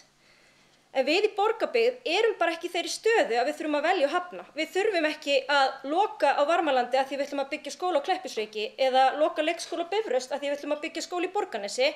Við höfum þann lúxus að við getum bara tekið okkur tíma í að ákveða þetta og fylgjast áfram með þróun. Það má líka alveg benda á það að Borgarbyggð hefur raunverulega skorið sig úr mörgum öðrum dreifbýliskjörnum á landinu. Og það að því leyti að í öllum lýðfræðispám var gert ráð fyrir að börn í sveitum myndu fækka, bara almennt. Og það hefur orðið raunin á ansi mörgum stöðum. En hér í Borgarbyggð það ekki svo. Þó að þessi fækkun á ákveðnum stöðum, þá hefur líka orðið fjölgun á öðrum stöðum. Og við viljum bara svolítið gefa þessu tækifæri til að halda áfram að þróast og taka þetta samtal eftir áramótin, heyra í notendum þjónustunnar, sjá hvernig þau sjá fyrir sér framhaldið, hvaða hugmyndir þau hafa sem að nota til dæmis skólan á Varmalandi og halda áfram í uppbyggingu á Kleppjárnsreykjum af því það var ákveðið á síðasta kjörtímabili og við megum ekki gleyma því, mér finnst það alveg gleymast í þessari umræðu að á síðasta kjörtímabili var byggður leikskóli og það var ákveðið að fara í endurbætur á húsnæðinu á Kleppjárnsreykjum. Eini munurinn frá þeirri ákvörðun og þeirri sem við erum að taka nú að við erum ákveðið að fara í nýbyggingu en ekki endurbætur. Og við erum að fara ákveða það að fara í nýbyggingu af því okkar fagfólk segir bara að það sé skynsamlegra. Við förum betur með peningana ef við gerum það svoleiðis. Af því að húsið úrskurðað ónýtt. Og það ekki bara mygla heldur margt annað, bæði varandi undirlag og annað sem við þurftum að láta hreinsa í burtu, lagnir, sem bara mjög fjárfrekt. Og við höfum reynsluna, við megum ekki gleyma því. Við höfum grunnskólann í Borgarnesi þar sem við ætluðum að lappa upp á gamalt til að spara okkur einhverjar krónur, en það var ekki raunin. Það bættist alltaf við einhverju frekari verkefni að því að húsnæði var illa farið. En aftur á móti leikskólann á Kleppjárnsreykjum gekk bara mjög vel, þar sem var ákveðið að byggja nýtt. En þetta snýst ekki bara tölur á blaði. Og ég ítrekaði hér að við erum bara, reksturinn í sveitarfélaginu góður. Hann sterkur og við höfum bara þann lúxus að geta tekið okkur tíma í að ákveða hvernig við viljum sjá fyrir okkur þróun bæði í dreif og þéttbýli. Og við leggjum þessa fjárhagsáætlun alveg keik hérna fram. Hún sýnir trú á samfélaginu, hún sýnir uppbyggingu innviða sem þarf að ráðast í svo við getum vaxið og dafnað. Hún sýnir uppbyggingu í þéttbýlinu, hún sýnir uppbyggingu í dreifbýlinu og hún sýnir skýra framtíðarsýn í þeim efnum. hún sýnir ekki síður, eins og ég kom inn á áðan, að reksturinn góður. Hann hefur haldist góður allt kjörtímabilið þrátt fyrir alls konar áföll, farsóttir, ónýtt húsnæði og alls konar áskoranir sem við þekkjum flest og búið að fjalla mikið um. En við höfum staðið staðföst á því að fylgja þessum fjárhagslegu markmiðum og láta ekki leiðast út í einhverjar auðveldar skyndilausnir, heldur halda okkur við upphaflegu framtíðarsýnina. Og þetta er það sem skilar okkur því að við getum farið í svona mikla fjárfestingu til næstu ára. Og þá erum við aftur komin að því að það er ákveðið lúxusvandamál að vera hérna að rökræða hvar við ætlum að byrja. Ætlum við að byrja á Kleppjárnsreykjum? Jú, það kannski horfir beint við af því það var búið að ákveða að fara í miklar endurbætur á því húsnæði. Stór hluti húsnæðisins ónýtur og við þurfum bara að horfast í augu og takast á við það verkefni. Annað verkefni er svo að ræða hvernig við sjáum fyrir okkur faglegt skólastarf í sveitarfélaginu. Hvar viljum við byggja upp eftirsóknarverða þjónustu fyrir íbúana okkar og líka þá með það fyrir augunum hversu langt þeir munu þurfa að keyra, hvort sem þeir séu að sækjast eftir leikskólaþjónustu eða grunnskólaþjónustu. Því við megum heldur ekki gleyma því að það er leikskóli á Bifröst sem þar hangir alveg saman við einhverja ákvarðanatökum skólamál í dreifbýlinu og við þurfum bara að vera tilbúin að ræða alls konar hugmyndir út frá faglegum forsendum, út frá þjónustu við okkar notendur. Það er hlutverk sveitarfélagsins. Þannig, þetta er allavega okkar tillaga eftir að hafa legið yfir þessu öllu saman. Við höldum og teljum að með því að fara í uppbyggingu á íþróttamannvirkjum strax á næsta ári í Borgarnesi, þá séum við að bregðast við svolítið stóru vandamáli þar. Og við erum að gera sveitarfélagið okkar eftirsóknarverðara. Það er alveg rétt að við þurfum að auka í varðandi skipulagsmál, aðalskipulag og annað og finna byggingasvæði í tengslum við Borgarnes og það er alveg áskorun fyrir næstu sveitarstjórn til að takast á við. En það er líka mjög mikilvægt og kemur fram í framkvæmda áætluninni að við byrjum á íþróttahúsinu, við förum svo í grunnskólann á Kleppjárnsreykjum, en við þurfum líka að fjölga leikskólaplássum í Borgarnesi því eins og sveitarstjóri kom inn á áðan að þá eru þau alveg full og það kemur, það er verið að bregðast við því vandamáli núna að einhverju leyti og eru settir fjármunir í það til 2 næstu ára, bæði í formi færanlegra kennslustofa og annarra svona innra skipulag sem þarf að fara fram til að fjölga leikskólaplássum. En svo á líka samkvæmt áætluninni að fara í framkvæmdir árið 2024 við uppbyggingu leikskóla. Þannig að eins og þetta horfir við núna, þá teljum við að við séum að mæta þörfum sem flestra með þessari forgangsröðun. Við getum staðið hérna í allan dag og svona tekist á það hvar er best að byrja, en við megum ekki gleyma því að það sem skiptir mestu máli er rekstur sveitarfélagsins góður. Við erum að horfa fram á mikla uppbyggingu til næstu ára, bæði í dreif og þéttbýli og nú þurfum við líka bara svolítið að standa saman það að við viljum hér fjölga íbúum, við viljum styðja við fyrirtæki og við viljum að þjónustan sé góð, bæði í dreif og þéttbýli. Takk fyrir.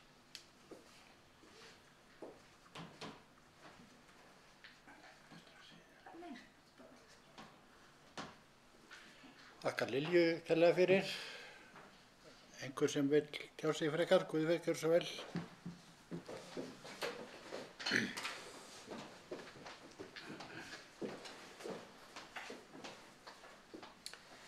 Já, forseti og fundarmenn. Ég ætla aðeins að halda áfram með þessa umræðu þar sem það er vissulega rétt að það var gert ráð fyrir endurbótum á húsnæðinu á Kleppjárnsreykjum á síðasta kjörtímabili.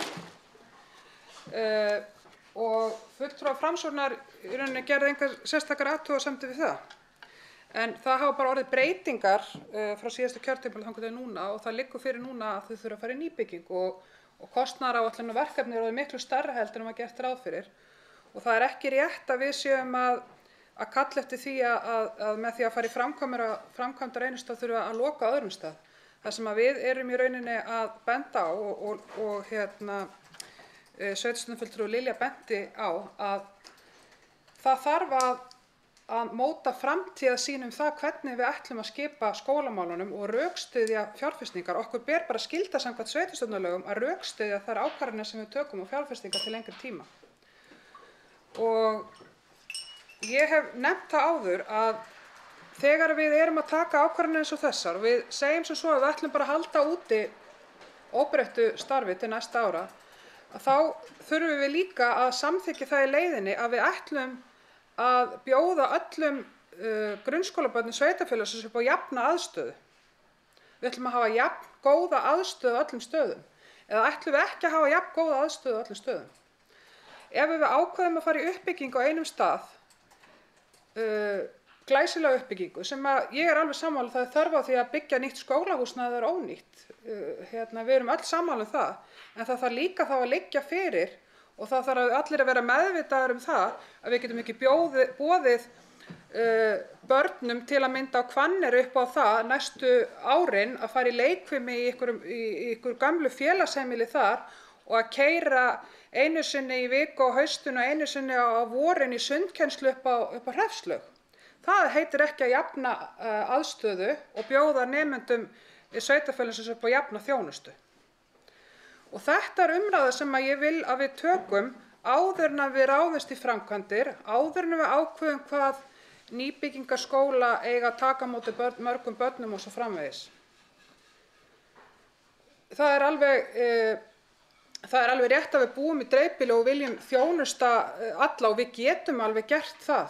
Það er ekki þannig að þótt að þessi umræða eigi sér stað að það þýðir það að einhverju fulltrúi hér í sveitarfélaginu sé ekki sammála það að við eigum að veita fólki í þessari dreifðu byggð góða þjónustu. Og við vitum það alveg líka að við getum gert það þótt að við breytum skipulaginu á einhvern hátt. Það er ekki vandamálið. Þannig að ég vil bara ítreka það að það hafa verið miklar breytingar á þessum áformum endurbætur húsnæði í það að gera nýtt húsnæði og ég vil fá bara svar við því og rökstuðning fyrir því hvernig við ætlum að jafna aðstöðumun allra skólabarna í sveitarfélaginu hér til lengri tíma, bæði þegar kemur að skólahúsnæði, aðbúnaði til íþróttaiðkunar, aðstöðu til frístundar eftir skóla, aðstöðu á skólalóðum og svo framvegis. Takk fyrir.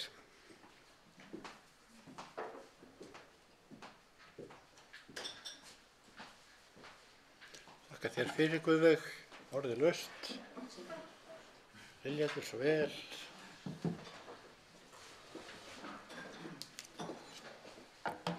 Forseti, sveitarstjórnarfulltrúar og aðrir áheyrendur. Bara örstutt viðbrögð við athugasemdum sveitarstjórnarfulltrúa Guðveigar. Kannski það sem ég var helst að benda á í mínu máli og mér finnst vera útgangspunkturinn sem við eigum að vera að ræða þetta frá. Það er ekki, við erum ekki að taka ákvörðun á fjárhagslegum grunni. Við erum að taka ákvörðun á faglegum grunni og það er alveg hárrétt. Ég meina auðvitað er öðruvísi aðstaða í dreifbýlinu og þéttbýlinu á ákveðnum stöðum, til dæmis með tilliti til sundlauga og annað eins og Guðveig bendir á. En Róm var ekki byggð á einum degi og það er ekki svo þegar þú ert með fjölkjarna víðfeðmt sveitarfélag og skóla á nokkur stöðum að aðstæðan sé alveg eins allstaðar. En hún er að sjálfsögðu þangað stefnum við. En það þarf að gera það í áföngum og ég tel að með þessari framkvæmd sem verið að fara í á Kleppjárnsreykjum, þar sem er raunverulega hinn fjölmenni skólinn í sveitarfélaginu, þeir eru náttúrulega nokkrir, starfsstöðin fyrirgefiði, að þá erum við að bæta aðstöðu barna á því svæði töluvert. Og til framtíðar litið verðum við náttúrulega líka að horfa á aðstöðuna í kringum Hvanneyri og á Varmalandi ef við viljum og eins og ég segi, þetta er samt sem áður þannig að við erum að taka ákvörðun á þeim grunni að bæta aðstöðu bæði nemenda og barna á þessum svæðum. Það er ekki hægt að fara í framkvæmdir öllu stöðunum í einu, átta sig allir á því, þannig að þetta er náttúrulega alltaf forgangsröðun og við teljum að þetta sé skynsamlegasta forgangsraða svona. Framkvæmdin og fjárhagslega forsendur á bakvið ákvarðanatöku varðandi þessar tilteknu ákvarðanir, hún er mjög vel rökstudd í greinargerð sem sveitarstjóri fór yfir áðan. Það er bæði sýnt fram á hvernig við ætlum að fjármagna þetta, skulda viðmið sveitarfélagsins og hvernig það mun breytast við þessar ákvarðanatökur og hvaða samsetningu á lánum við getum farið í. Við erum bæði með þessari fjárhagsáætlun þá erum við til dæmis að tala um að taka lán til 12 ára eins og komið inn á áðan. Við getum tekið lán til 36 ára og þannig lækkað ennþá meira afborgunarþungan og jafnvel dreift þessu aðeins lengur ef það er vilji fyrir því. En til að gera langa sögu mjög stutta þá er það náttúrulega þannig að við getum ekki þegar við erum að halda úti svona margar starfsstöðar þá er ekki hægt að tala um að sé sama eða nákvæmlega eins aðstaða á öllum stöðum. Auðvitað viljum við hafa sem bestar aðstæður fyrir börnin, þá þurfum við líka að hugsa út í til dæmis tímalengdir í skólabílum. Það er ákveðin lífsgæði fólkin í því að þurfa ekki að sitja í bíl mjög lengi og það eru börn í sveitarfélaginu sem sitja mjög lengi í bíl og ef við myndum fara í, að ég átta mikið á því ef umræðan er sú að við myndum ætla að vera bara með 2 starfsstöðar á 2 stöðum, erum við þannig að jafna aðstöðu eða með því að taka ákvörðun að þá erum við farin að keyra börn ansi langt líka, það er ákveðin svo lífsgæði sem að vera kannski af þar. En allavega þá teljum við að með þessu erum við að koma til móts við sem flesta og bara, já, að Róm var ekki byggð á einum degi og það verður bara haldið áfram að reyna að vinna því að byggja upp þessa innviði í framtíðinni á þessum svæðum. Takk.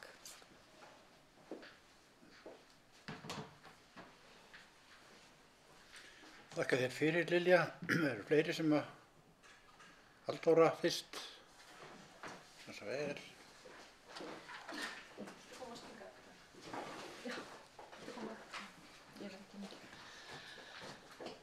Já, forseti, ágæta sveitarstjórn.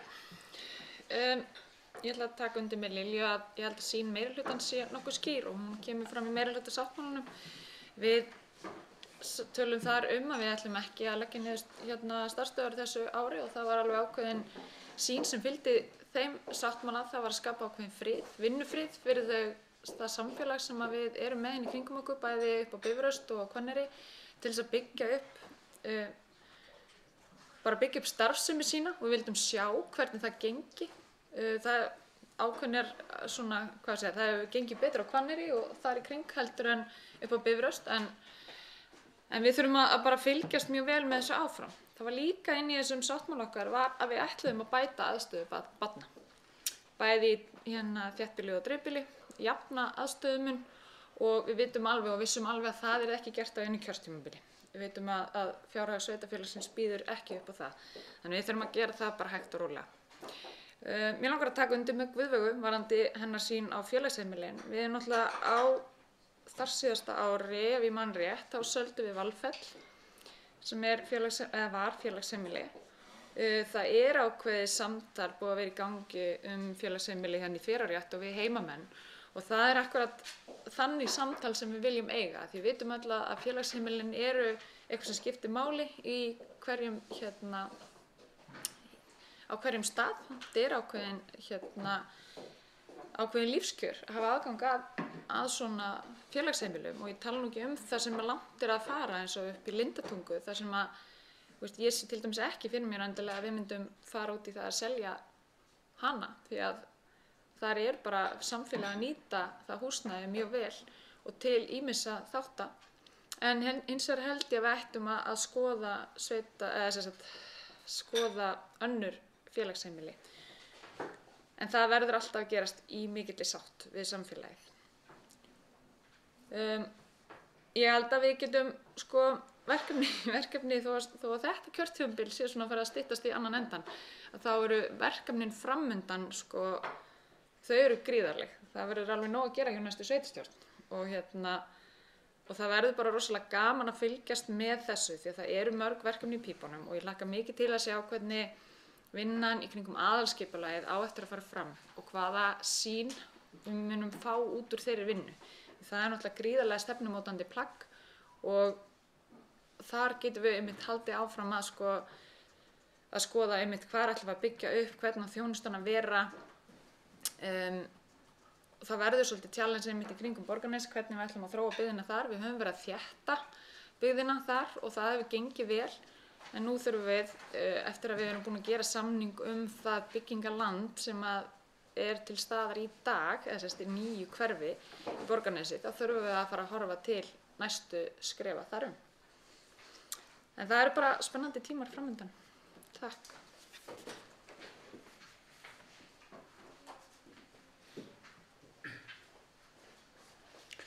Þakka Halldóru fyrir. Davíð næstur á mælendaskrá.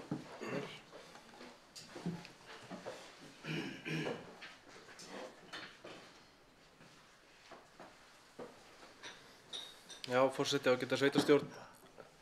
Já, ég ætla bara að ítreka það eins og hefur komið fram hérna í máli Guðveigar að við hefðum viljað sjá meira búið að gerast á þessu kjörtímabili varðandi skipulagsmálin og aukið framboð lóða í okkar ágæta bæ Borgarnesi. Við skulum ekki gleyma því að í upphafi þessa kjörtímabils þá tekur þessi sveitastjórn við fullmótuðu deiliskipulagi fyrir nýtt hverfi. Nú er verið að hefja byggingu í þessu hverfi, 3,5 árum síðar.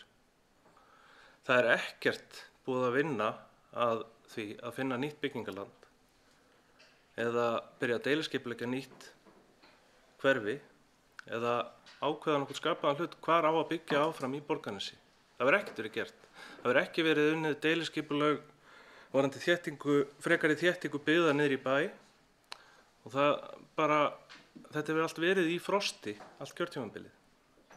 Þannig að ég ætla bara að benda á það að það hefur ekki, það eru alveg ástæður fyrir því að Borgarnes byggist upp eins hægt og eins og dæmin sanna. Ef að sveitastjórn hefur ekki framtíðarsýn til þess að hafa nægt lóðaframboð, að þá byggist ekkert. Og varðandi skólamálin að þá, ég er alltaf að verða meira og meira þeirra skoðunar að það sé, þó að það sé hægt að líta á það sem svo að það sé ákveðin lífskeið að þurfa ekki að sitja einhverju mínútur lengur í skólabíl, þá sé það bara betra. Það er miklu, bæði rekstralega séð er það náttúrulega miklu hagkvæmara að reka bara einn stóran og góðan skóla sem að við sjáum það bara, við erum að reka 2 starfsstöðvar og það kostar okkur það bil 180 milljónum meira á ári í launakostnað á nemendurna að vera með þetta svona, þetta fyrirkomulag.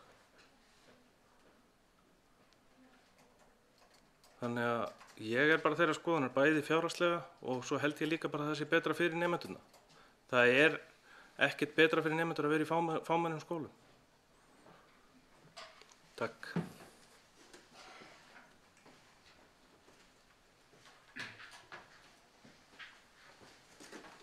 Þakka Davíð fyrir. Lilja, þetta er svo vel.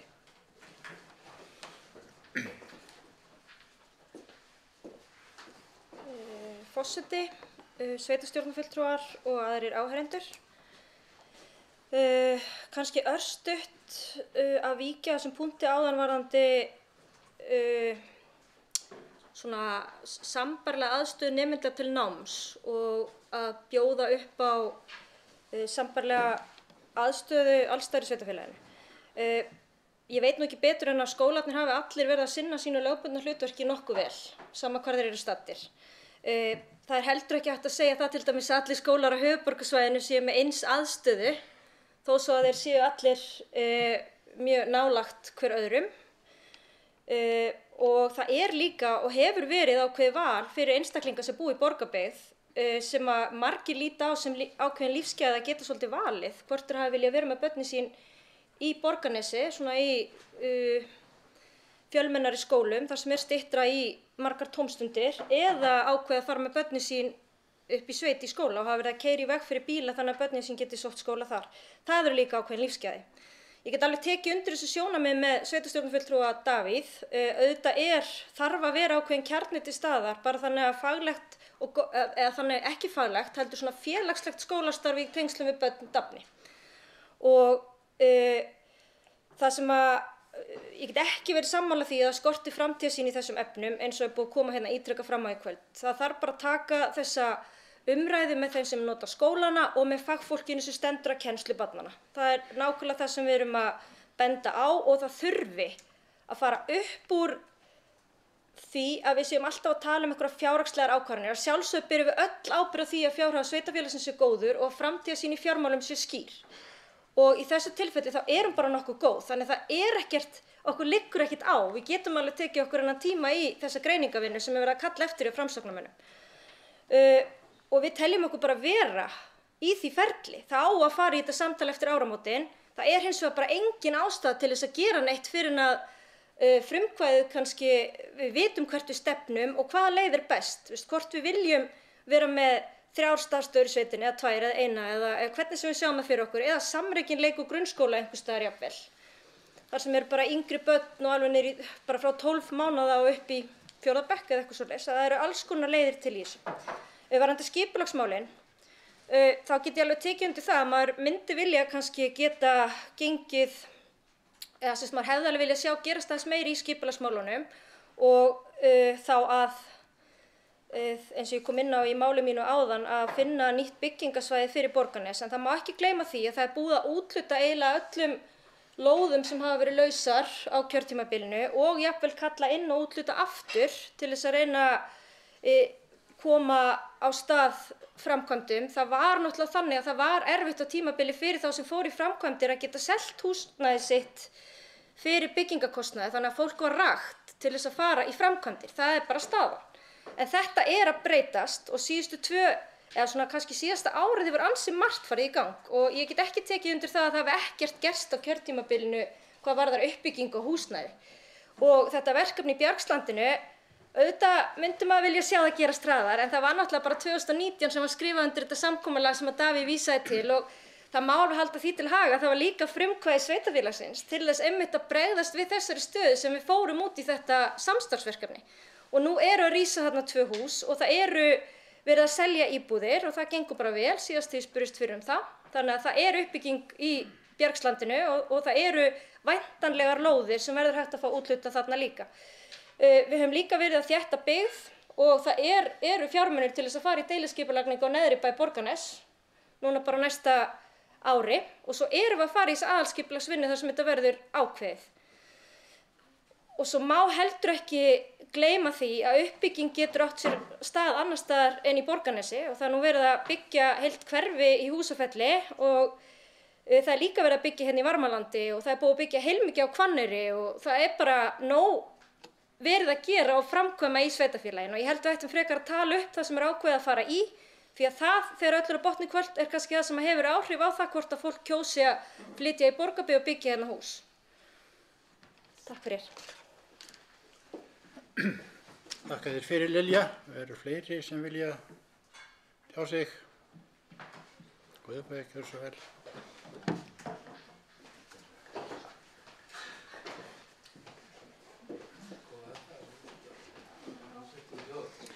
Já, forseti og fundarmenn, ég ætla bara að hnykkja við hérna því það mikið talað góðan rekstur sveitarfélagsins að það framkvæmdir sem verið að fara í til næstu ára, það eru allar byggðar á lántöku. Við erum ekki með neitt ekstra ágang til þess að fara í fjárfestingar eins og eðlilegt var að gera ráð fyrir. Þannig að við erum að stefna á að halla okkur aftur út af því að við ætlum að fara í svo mikla lántökur. Það verður mikill vaxtakostnaður sem hljótast á því fyrir sveitarfélagið og það líka svolítið sérstakt sjónarmið að segja að við þurfum ekkert að gera því að reksturinn er svo góður, við höfum svo góðan tíma. Það eins og við höfum engin önnur verkefni til þess að ráðstafa fjármununum í ef við hefðum tækifæri til þess að bæta reksturinn. Að það væri ekki til annarra verkefna að líta sem svo sannarlega ekki rétt. Takk.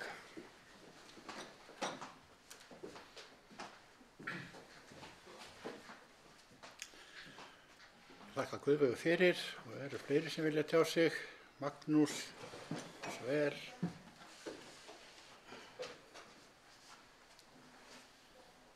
Takk fyrir það, forseti og ágæta sveitarstjórn. Ég held þarna tíma að ég stefndi í einhverja svona stuttar og snarpar umræður fjárhagsáætlun en þetta miklu skemmtilegra og ég fagna þessari umræðu. Ég langar að taka undir þessi sjónarmið varðandi skólana sem ég sitt nú í fræðslunefnd og fræðslunefnd hefur fengið þetta hlutverk að rýna þetta eftir áramótin og ég hlakka bara til að taka það samtal. Það þarf að vera svolítið, það þarf að opna svolítið hugagagvart þessu. Það þarf að vera svolítið svona skapandi lausnir og Lilja koma aðeins inn á það að það væri mögulega hægt að fara í útfærslu sem myndi ekki þýða legg og grunnskóla á þessu svæði til dæmis, heldur miklu frekar eitthvað samrekin legg og grunnskóla. Þetta bara hugmyndir sem hafa verið viðraðar og get bara ágætt inn í búkið, en ég held að það sé langt mikilvægast að öllu þessu að fara í samtalið og heyra hvað notendur þjónustunnar finnst. Skipulagsmálin, við erum öll sammála að þar hefðum við viljað sjá að hefðum verið komin lengra, en það líka rétt það sem hefur verið bent á, það hefur ýmislegt gerst og við erum að, meiri sé að við höfum staðið í þvílíkum stórræðum varðandi húsnæðismál sveitarfélags, við verðum að muna það, við höfum þurft að taka erfiðar ákvarðanir í tengslum við það, við höfum misst húsnæði hreinlega bara í stórum stíl og þurft að fjárfesta í nýju og vinna skipulega og vinna í kringum það. Það samt þannig að við erum að fara að sjá byggt upp á einn besta stað í bænum íbúðarhúsnæði á Borgarbraut 55. Það eru áformum og það komið af stað þetta verkefni upp í Bjargslandi. Þar erum við að tala 300 nýja íbúa og það bara töluvert. Það eru fullt af tækifærum og auðvitað eins og hér hefur verið sagt og ég hef svo sagt áður í þessum ræðustól að aðalskipulagsvinnan gefur okkur verkfæri til þess að taka næstu skref í þessu og rýna hvar mitt má þétta byggð sem ég er algjörlega sammála að eru fullt að tækifærum í og eins ný svæði sem þarf að skipuleggja. Og svo aðeins reksturinn að þegar talað að áætlanir gerist ráð fyrir því að allt sé fjármagnað með lántöku þá það náttúrulega kannski ekki alveg nákvæmt af því að það vissulega þannig að við skilum ekki miklum afgangi á þessu ári en síðan stefnt að því að sá afgangur aukist og ég algjörlega sannfærður það vegna þess að við erum að horfa á eins og sést hér í greinargerðinni íbúaspá sem að gera ráð fyrir bara svona mjög hóflegum vexti. Að takist okkur að fara í þetta sem við erum að tala að þetta hverfi Bjargslandi byggist hratt upp, að það verði hægt að þétta byggðir, að það eru fleiri góðar hugmyndir sem að væri hægt að vinna með, þá mun þetta hafa áhrif á tekjur sveitarfélagsins og þar af leiðandi rekstrarafkomuna líka.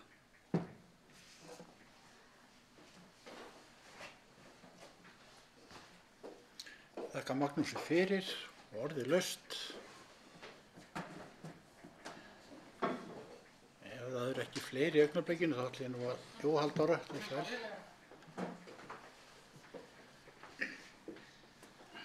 Hætt alveg strax, sko. Forseti,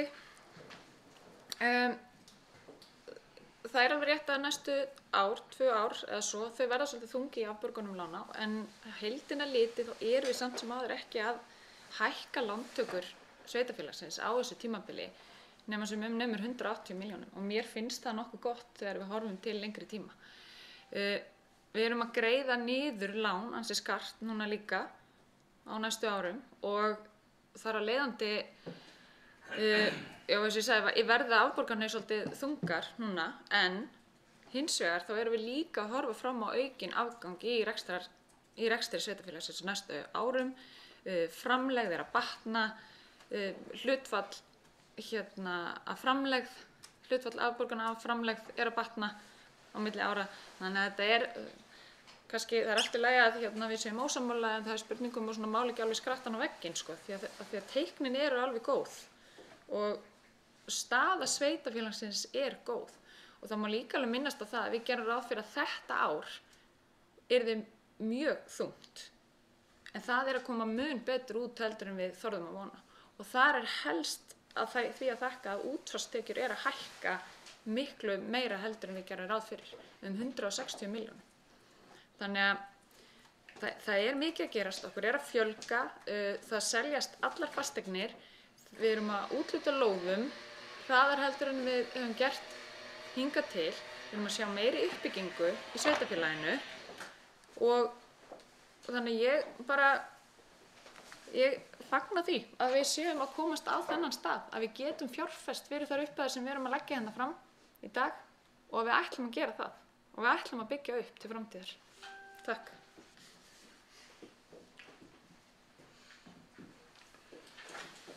Þakka þér fyrir Halldóra. Þá orðið laust. enginn alveg í spreng með að tala, þannig ég ætla að leyfa mér að fela forseta fundarstjórn aftur. Takk fyrir þetta, Finnbogi. Ef það er ekki fleiri sem vilja kveða sér hljóðs undir þessu liðum fjárhagsáætlun, þá liggur fyrir eftirfarandi bókun. Lögð hefur verið fram til seinni umræðu tillaga fjárhagsáætlun Borgarbyggðar fyrir árið 2022 ásamt 3 ára áætlun fyrir árin 2023 til 2025. Þórdís Sif Sigurðardóttir kynnti tillöguna og þær breytingar sem gerðar hafa verið á áætluninni frá fyrri umræðu og lagði fram greinargerð með áætluninni. Helstu niðurstöður áætlunar ársins 2022 eru tekjur A og B hluta 5.181 milljónir króna, rekstrargjöld A og B hluta án fjármagnsliða 4.808 milljónir króna, fjármagnsliður og afskriftir A og B hluta 326 milljónir króna, rekstrarniðurstaða A og B hluta 16 milljónir króna, framkvæmdir og fjárfestingar A og B hluta 872 milljónir króna. Áætlaðar tekjur A og B hluta eru 5.397 milljónir króna á árinu 2023, 5.629 milljónir króna á árinu 2024 og 5.872 milljónir króna á árinu 2025. Áætluð rekstrarniðurstaða A og B hluta er 40 milljónir króna á árinu 2023, 61 milljónir króna á árinu 2024 og 109 milljónir króna á árinu 2025. Til framkvæmda og fjárfestinga er áætlað að verja 880 milljónir króna á árinu 2023, 361 milljónir króna á árinu 2024 og 446 milljónir króna á árinu 2025. Áður en þessi bókun er borin upp til samþykktar í sveitarstjórn ætla ég að leggja fram tillögu Magnúsar Smára breytingar á framkvæmdaáætlun þar sem að hinn margumræddu biðskýli fá uppreist æru og verið færð framar. Forseti óskar eftir að þurfa ekki að lesa tillöguna upp aftur og biður fundarmenn að gefa merki og það er í lagi.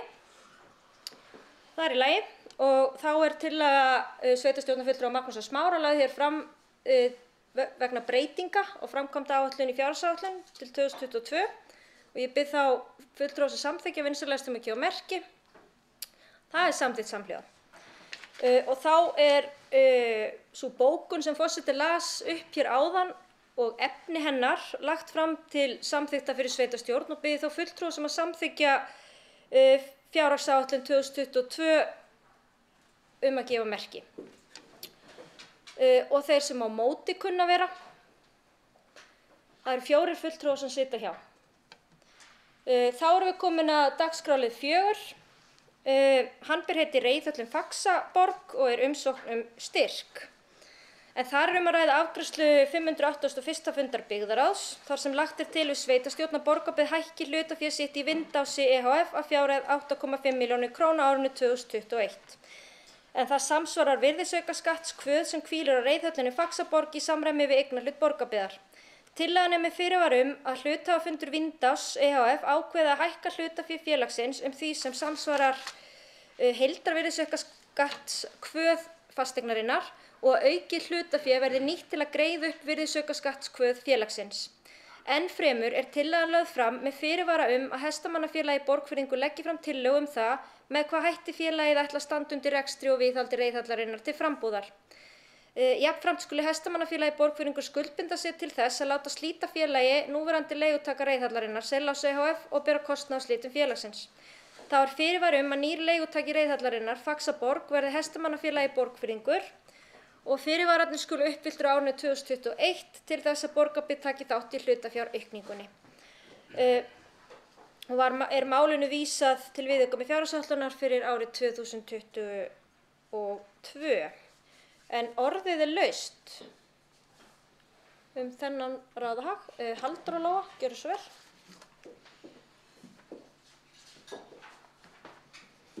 Já, forseti. Við langar aðeins að koma inn á bara þennan lið þar sem að hér er svolítið tímamóta breytingu að ræða hjá þessu félögum. Þannig munum við einfalda umhverfi og rekstur á Reiðhöllinni og ég vona innilega að þetta verði til þess að Hestamannafélagið blómstri og geti haldið út starfsemi sinni í Reiðhöllinni. Þetta er allavega tilraun til þess og hlakka til að eiga áfram samstarf. Við höfum búin að eiga mjög gott samstarf við stjórn á þessu ári og nú er komin ný stjórn á borðinu sem að ætlar að halda þessari vinnu áfram og það verður bara mjög gaman og áhugavert að sjá hvernig þeir ætla að takast á þetta verðuga verkefni. Takk.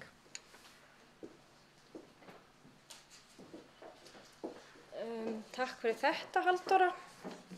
Eru fleiri sem vilja kveðja sér hljóðs?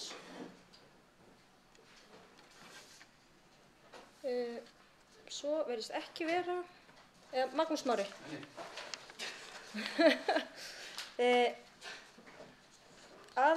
Forseti aðeins aðtöða hérna með bókunina.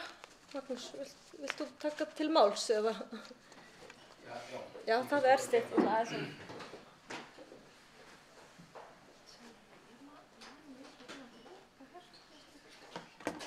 Forseti og geta sveitastjórn tekur undir það gott að þetta mál sé í höfn. Þetta er svolítið flókið og hefur orðið okkur svolítið til trafala. Ég var svona veltaði fyrir mig líka hvort að gæti verið að það hafi misritast í bókuninni ártalið. Ég reikna með þetta í að vera fjárhagsáætlun 21 viðauki við hana. Takk fyrir þetta, Magnús. Það er hárrétt og var það sem ég var að athuga hérna meðan þú tókst til máls. En það var smá innslagt að villa hérna í bókuninni, það verður leiðrétt núna þegar hún voru borin undir atkvæði. Eru fleiri sem vilja taka til máls? Svo virðist ekki vera. Þá liggur fyrir eftirfarandi bókun. Sveitastjórn samþykkir að hækka hlutafé sitt í Vindási ehf. Að fjárhæð 8,5 milljónir króna.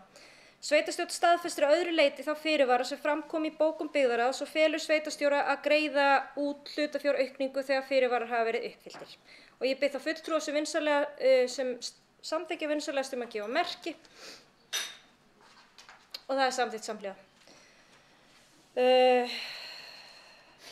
Þá erum við komin að dagskrárlið 5. Forseti kannski að benda á að Sigrún Sjöfn hefur vikið að fundi og fyrir fundamenn, fyrir fundarritara. En þá er það lið 5 og það er viðauki fjárhagsáætlun 2021. Og hann er númer 2102-077. Þar er að ræða afgreiðslu byggðarráðs og á þann fund fór sviðsstjóri fjármálasviðs yfir og kynnti tillögu viðauka við fjárhagsáætlun ársins 2021. Í þeirri tillögu er gert ráð fyrir 25,3 milljón króna auknum launakostnaði, 6,8 milljón króna aukningu vegna breyting í tölvumálum og 9 milljónir króna vegna aukins kostnaðar við sorphirðu og sorpeyðingu. Eins er lagt til að aukið verði hlutafé í reiðhöllinni Vindási 8,5 milljónir króna og er þessum útgjalda auka mætt með hækkun útsvarstekna upp á 50 milljónir króna. En rauntölur sýna að það stefnir í að útsvar ársins verði hærra en áætlanir gerðu ráð fyrir, eins og hefur verið komið inn á hér fyrir í dag. En orðið er laust þennan lið. Það er enginn sem kveður sér hljóðs. Þá liggur fyrir eftirfarandi bókun. Lögð fram tillaga viðauka við fjárhagsáætlun 2021. Í tillögunni er gert ráð fyrir 25,3 milljónum króna auknum launakostnaði, 6,8 milljónum króna aukningu vegna breytinga á tölvumálum og 9 milljónum króna vegna aukins kostnaðar við sorphirðu og sorpeyðingu. Þá er lagt til að sveitarfélagið auki hlutafé sitt í reiðhöllinni Vindási ehf. 8,5 milljónir króna og að þessum útgjalda auka verði mætt með hækkun og útsvarstekna 50 milljónir króna. En rauntölur sýna að það stefnir í að útsvar ársins verði hærra en áætlanir gerðu ráð fyrir. Ég bið þá fulltrúa sem samþykkja framkomna bókun vinsamlegast að gefa merki og hann er samþykktur með 8 atkvæðum. Þá eru komin að lið 6. Og það eru samþykktir stjórn borgarbyggðar, breytingar. Hér er verið að leggja fram til síðari umræðu breytingar í þátttöku á rafrænum fundum, samvinnu við önnur sveitarfélög og samningum starfrækslu verkefna og framsal til fullnaðarafgreiðslu mála. En það orðið er laust. Það er enginn sem kveður sér hljóðs en þetta er samt sem áður mjög mikilvægt og hefur reynst mjög vel á COVID-tímum að geta tekið fundi rafrænt þegar svo ber undir og skerpa á reglum í tengslum við slíka fundi. En þá liggur fyrir eftirfarandi bókun. Sveitarstjórn samþykkir framlagða breytingar og samþykktum stjórn borgarbyggðar og felur sveitarstjóra að senda þær til ráðuneytisins til birtingar. Og ég bið þá fulltrúa sem samþykkja vinsamlegast að gefa merki og hún er samþykkt samhliða. Þá erum við komin að lið 7 sem ber heiti kosningar í nefndir og ráð 2021 og liðurinn númer 2102-067. En hér að ræða breyting á skipun varamanns í fræðslunefnd, þar sem Íris Gunnarsdóttir sem hefur verið varamaður fyrir Sjálfstæðisflokkinn í fræðslunefnd hefur ekki heimild til setu þar lengur eftir hún tók við starfi sem mannauðsstjóri hjá Borgarbyggð. Það lagt til að Silja Eyrún Steingrímsdóttir taki sæti sem varamaður í fræðslunefnd í hennar stað og orðið laust þessa breytingu. Það enginn sem kveður sér hljóðs, þá bið ég þá fulltrúa sem samþykkja þessa breytingu á varamanni í fræðslunefnd vinsamlegast að gefa merki og hún samþykkt með 8 atkvæðum.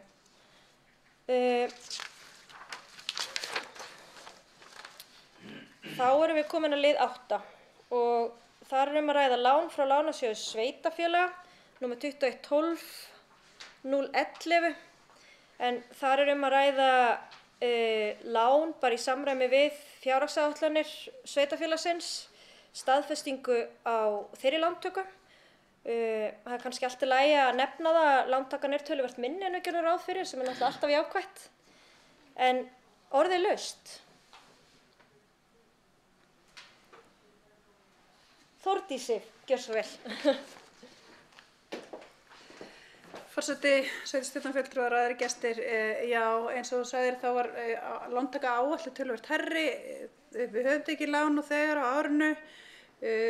Sú lánsfjárhæð sem var áætlað í fjárhagsáætlun 2021 að taka, það eru 250 milljónir eftir að henni, þannig að við erum bara að taka 100 milljón króna lán vegna þeirra tekjuauka sem við höfum fengið hjá sveitarfélaginu. Þannig að nú erum við bara að taka auka lántökuna 100 milljónir í stað fyrir 250 og því lækkar heildar lántakana árinu sem hefur náttúrulega góð áhrif á reksturinn og þá fjárfestingar næstu ára.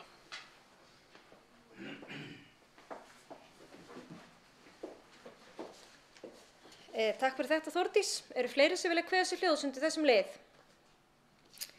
Svo virðist ekki vera, þá liggur fyrir eftirfarandi bókun. Sveitarstjórn Borgarbyggðar samþykkir hér með á fundi sínum 9. desember 2021 að taka lán hjá Lánasjóði sveitarfélaga að höfuðstól allt að 100 milljónum króna með lokagjaldaga þann 5. apríl 2034 í samræmi við skilmálaða lánasamningi sem liggja fyrir á fundinum og sem sveitarstjórnarfulltrúar hafa kynnt sér. Sveitarstjórn Borgarbyggðar samþykkir að til tryggingar láninu, höfuðstól auk vaxta, dráttarvaxta og kostnaðar standa tekjur sveitarfélagsins samanber heimild í 2. málsgrein 68. greinar sveitarstjórnarlaga nr. 138/2011, nánar tiltekið útsvarstekjum sínum og framlögum til sveitarfélagsins úr jöfnunarsjóði sveitarfélaga. Lánið tekið til að fjármagna framkvæmdir ársins hjá sveitarfélaginu. Þessi verkefni fela í sér að vera verkefni sem hafa almenna efnahagslega þýðingu samanber 3. grein laga stofnun opinbers hlutafélags Lánasjóð sveitarfélaga nr. 150/2006.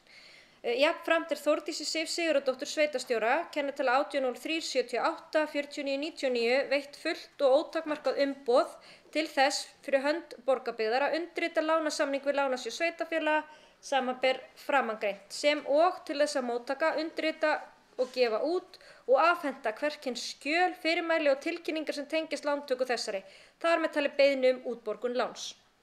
Og ég bið þá sveitarstjórnarfulltrúa sem samþykkja framkomna bókun og efni hennar vinsamlegast að gefa merki og það samþykkt með 8 atkvæðum. Þá erum við komin að lið 9, þar hann ber heitið hlutir í límtri Vírnet og númer 2105-013.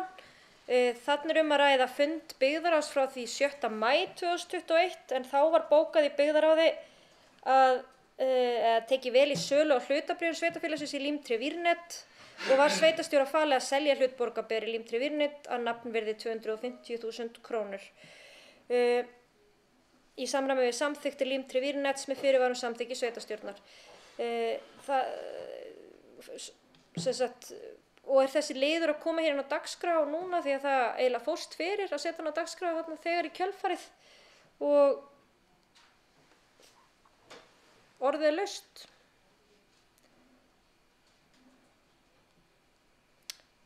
Það ekki fleiri sem kveða sér hljóðs undir þessum lið, þá liggur fyrir eftirfarandi bókun.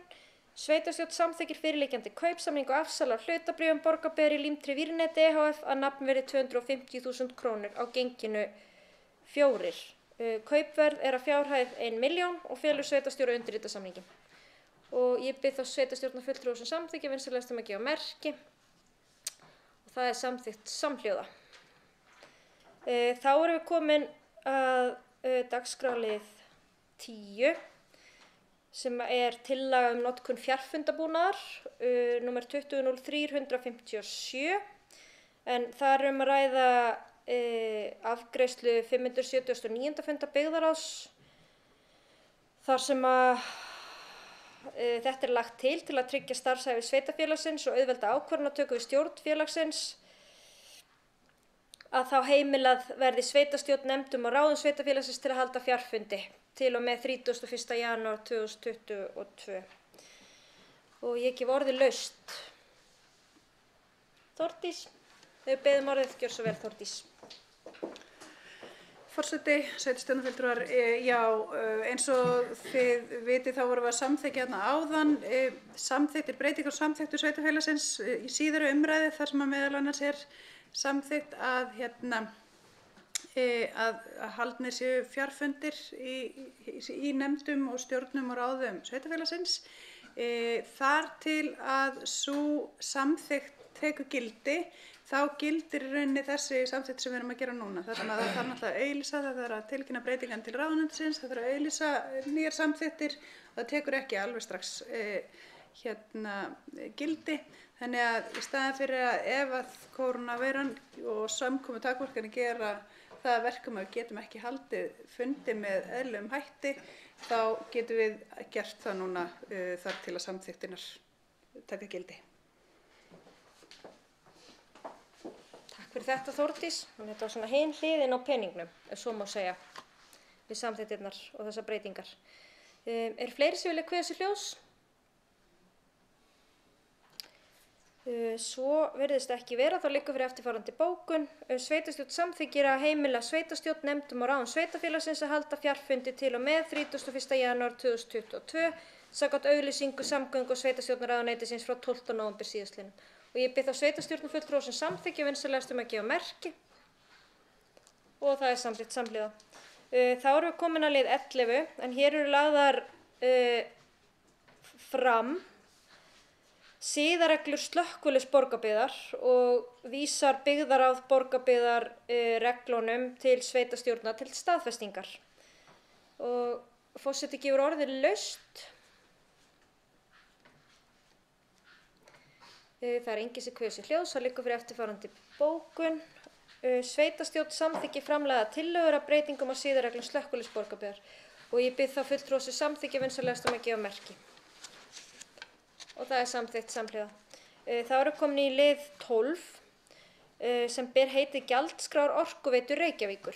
En þarna að ræða afgreiðslu byggðarráðs frá 581. fundi þar sem sveitarstjóra var falið að undirrita samning með fyrirvara samþykki sveitarstjórnar að fá KPMG til að framkvæma eða fara í ákveðna vinnu fyrir okkur í tengslu við gjaldskrár Orkuveitunar og orðið laust. Halldór og Lóa, gjörðu svo vel.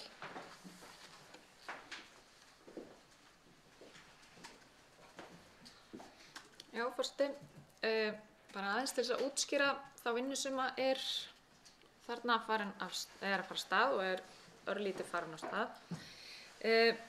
Þá við erum náttúrulega búin að vera að kanna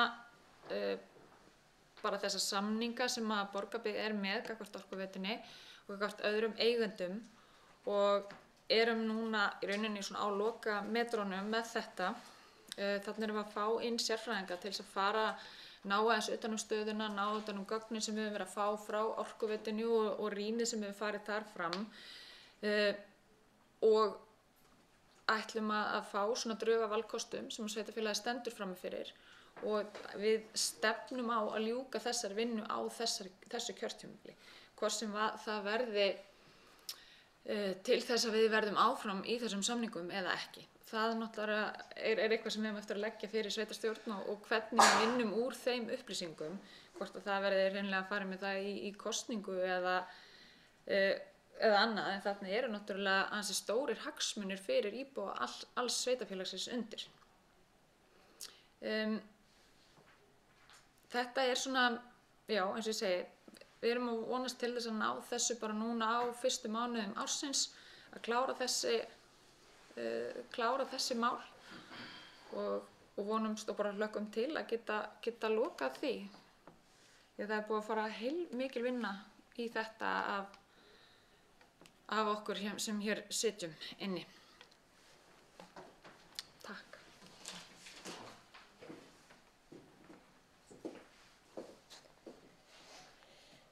Takk fyrir þetta, Halldóra. Eru fleiri sem vilja kveðja sér hljóðs? Svo virðist ekki vera. Þá liggur fyrir eftirfarandi bókun. Sveitarstjórn samþykkir fyrirliggjandi samning við KPMG vegna samningaviðræðna við Orkuveitu Reykjavíkur gjaldskrá sveitarfélagsins og felur sveitarstjóra að undirrita samninginn. Og ég bið þá fulltrúa sem samþykkja framkomna bókun og efni hennar vinsælast að gefa merki og hún er samþykkt samhljóða. Þá erum komin að leið 13. Hann ber heiti upplýsingamiðstöð í Ljómalind og númer 210596. Þar að ræða afgreiðslu 30. fundar atvinnu-, markaðs- og menningarmálanefndar og leggur nefndin til við sveitarstjórn að samþykkja framlagðan samning við Ljómalind. En þar hefur upplýsingamiðstöðin verið rekin síðustu 2 ár, cirka. Þórdís hefur beðið orðið, gjör svo vel. Forseti, já, bara til þess að fylla aðeins inn í þetta, það var árið 2020 ákveðið að ganga til samninga við Ljómalind rekstur upplýsingamiðstöðvar. Þá var að ræða tímabundið tilraunaverkefni sem hefur bara reynst vel og því ákveðið að endurnýja samninginn aftur árið 2021 og eftir samtal við forsvarsmenn Ljómalinda núna í haust ákvað atvinnu-, markaðs- og menningarmálanefnd að endurnýja samningi við Ljómalind aftur núna árið 2022 og nýta komandi ár í að skoða hvernig sveitarfélagi haga upplýsingagjöfu til gesta í framtíðinni. Þannig að umræddur samningur hér til umfjöllunar í dag. Takk fyrir þetta, Þórdís. Það sést frá árinu 2020. En orðið er laust. Magnús Mári, gjör svo vel.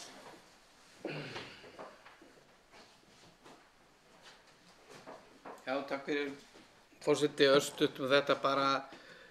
Við áttum ágæta fund með forsvarsmönnum Ljómalindar og í þessari nefnd og svolítið gerðum okkur grein fyrir því að þarna er mikilvægt starf sem er unnið, margir sem að leita til þeirra. Það er hins vegar bara svona það sé áréttað búið að vera umfjöllun í þessari nefnd í svo nokkurn tíma með hvaða hætti þetta skuli vera til framtíðar, hvort að upplýsingamiðstöðvar fýsiskar séu endilega það sem að koma skal. Það er sumstar verið að gera tilraunir með að hafa þetta bara meira rafrænum hætti. En eitt af því sem að kannski bætist við í þennan samning okkar hérna núna var að það er gert ráð fyrir því að starfsmenn upplýsingamiðstöðvarinnar haldi utan um skráningu gesta, þannig að við fáum svona betri mynd á það hversu margir eru að nýta sér þessa þjónustu og hvað þeir eru helst að biðja um upplýsingar sem er bara gagnlegt fyrir okkur í allu markast- og kynningarstarfi.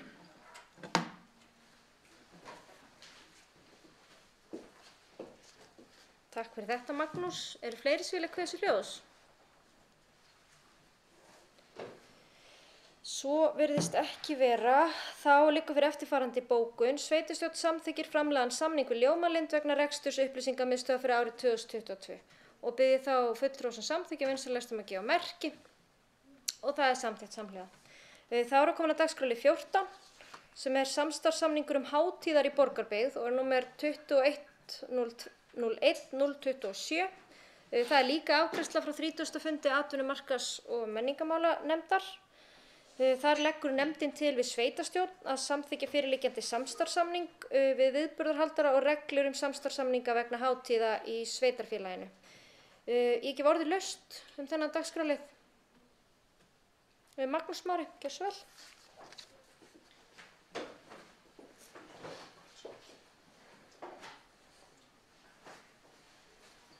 Já, forseti og ágæta sveitastjórn, þetta er þessi sama nefnd sem ég sitt í, atvinnu-, markaðs- og menningarmálanefnd sem fjallar þetta. Þetta er svona svolítið, ég finnst þetta mikið gæfuspor að hafa farið þessa leið að gera samninga við þessar hátíðir.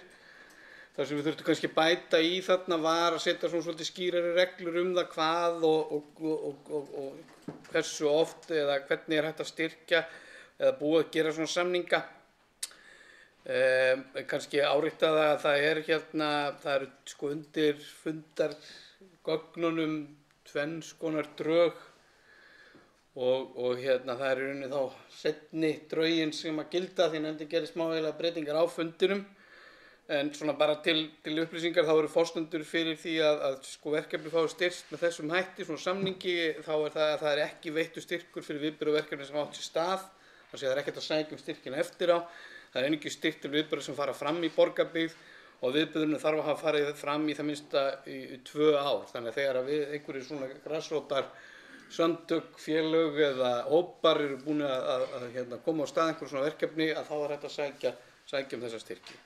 Viðburðurinn þarf líka að auka menningarlíf borgarbyggðar og það er mikilvægt að þetta sé menningararfleifð sem tengist svæðinu. En já, það er sem sagt það sem er hér öðruvísi í þessu seinna plaggi eða hinu er að viðburðurinn þarf að hafa farið fram í minnst 2 ár en ekki 4.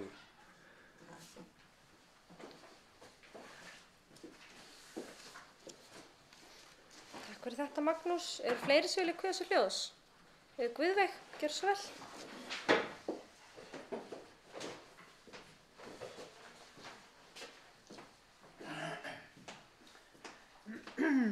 Já, forseti og fundamenn, ég bara ætla að lýsa ánægju minni með þennan samstarfssamning hátíðir í Borgarbyggð og við verðum í rauninni að líta til þess að það séu svona ákveðnir hvatar til staðar til þess að halda svona hátíðir og þær skipta samfélagi gríðarlega miklu máli. Þetta er svona hátíðir, það auðga mannlífið og laða að nýja íbúa og þetta hefur samfélagslega mikil jákvæð áhrif og það sem kannski skiptir líka máli að yfirleitt þeir sem vinna að þessum hátíðum og halda þeim uppi, fólk er að vinna þetta í sjálfboðavinnu og það ber að þakka. Og þess vegna vil bara lýsa ég ánægju með það að nefndin hafi stigið þetta skref og hafa mótað einhverjar reglur slíka samninga. Takk fyrir. Takk fyrir þetta, Guðveig. Eru fleiri sem vilja kveða sér hljóðs? Svo virðist ekki vera, þá liggur fyrir eftirfarandi bókun. Sveitarstjórn samþykkir fyrirliggjandi drög að samstarfssamningum hátíðar í Borgarbyggð og reglur samstarfssamninga vegna hátíða í sveitarfélaginu. Og ég bið þá fulltrúa sem samþykkja vinsamlegast að gefa merki og það er samþykkt samhliða. Þá erum við komin að dagskrárlið 15, álagning fjallskila 2021 fyrir Þverárrétt og hann er númer 2111-170. Þar er að ræða afgreiðslu 61. fundar fjallskilanefndar Þverárréttar. Forseti gefur orðið laust þennan lið. Davíð hefur beðið orðið. Gjörðu svo vel, Davíð.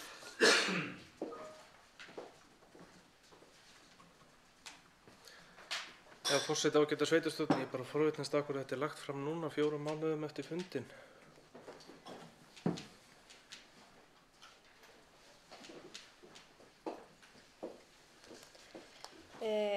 Takk fyrir þetta, Davíð. Mér skilst að þessar upplýsingar hafa bara ekki borist fyrr. Það sé raunverulega bara staðan. En allavega er þetta komið hérna til afgreiðslu, þó svo að tímabilið sé raunverulega kannski löngu búið, en allavega þá barst þetta bara ekki fyrr, þannig að þetta er komið inn til staðfestingar í dag. Eru fleiri sem vilja kveða sér hljóðs undir þessum lið? Svo er ekki, þá liggur fyrir eftirfarandi bókun. Heildarfjöldi fjár til fjallskila er 7.506 og kostnaður per kind krónur 635.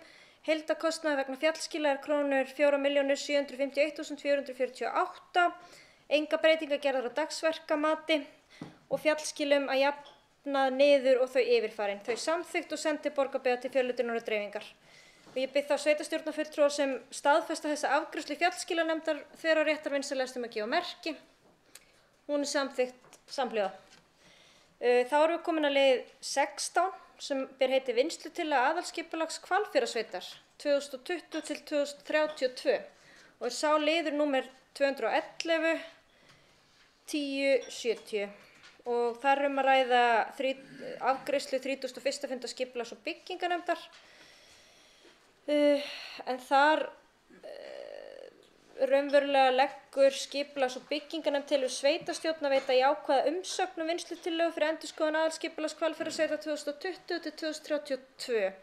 Það liggur fyrir sveitarstjórnarfundin eilítið breytt bókun en svona sveitarstjórnar svona það var talið kannski að væri kannski heppilegra að sveitarfélagið gera ekki athugasemdir við vinnslutillöguna frekar heldur en að veita jákvæða umsögn. En að öðru leyti bara gefið orðið laust þetta. Það enginn sem kaus í hljóðs, þá lögð fram eftirfarandi bókun. Sveitarstjórn gerir ekki athugasemdir við vinnslutillögu fyrir endurskoðun aðalskipulags Hvalfjarðarsveitar 2020 til 2032. Og ég bið þá fulltrúa sem samþykkja vinsælasti að gefa merki. Og það samþykkt samhljóða.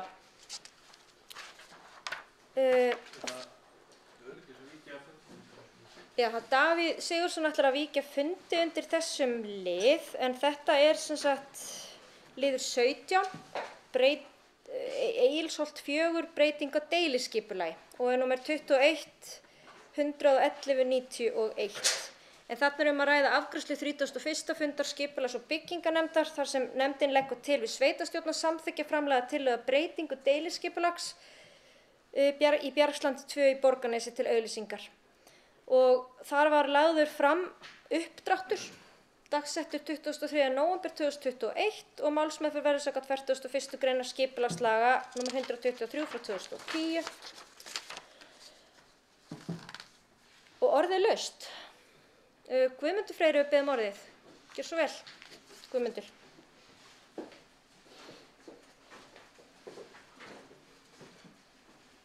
Takk fyrir það, forseti og ágætu fundamenn. Mér langaði bara að vekja athygli á því að þetta töluvert breyting þarna á deiliskipulagi. Nýtingarhlutfall lóðarinnar eykst töluvert, þannig að það er fyrirhugað að byggja heldur stærra hús heldur en deiliskipulagi gerir ráð fyrir. Byggingarreiturinn er færður til hennar lóðar og það er aukin við fjölda bílastæða og í raun og veru bara virkilega áhugavert og gott til þess að vita að fólk og fyrirtæki hafi áhuga á að byggja í sveitarfélaginu og jafnvel byggja stórt. En á þessu stíu þetta bara til auglýsingar, þannig að það verður ígrundað vel hvaða og hvort við fáum athugasemdir og skoða máli frá öllum hliðum. Takk.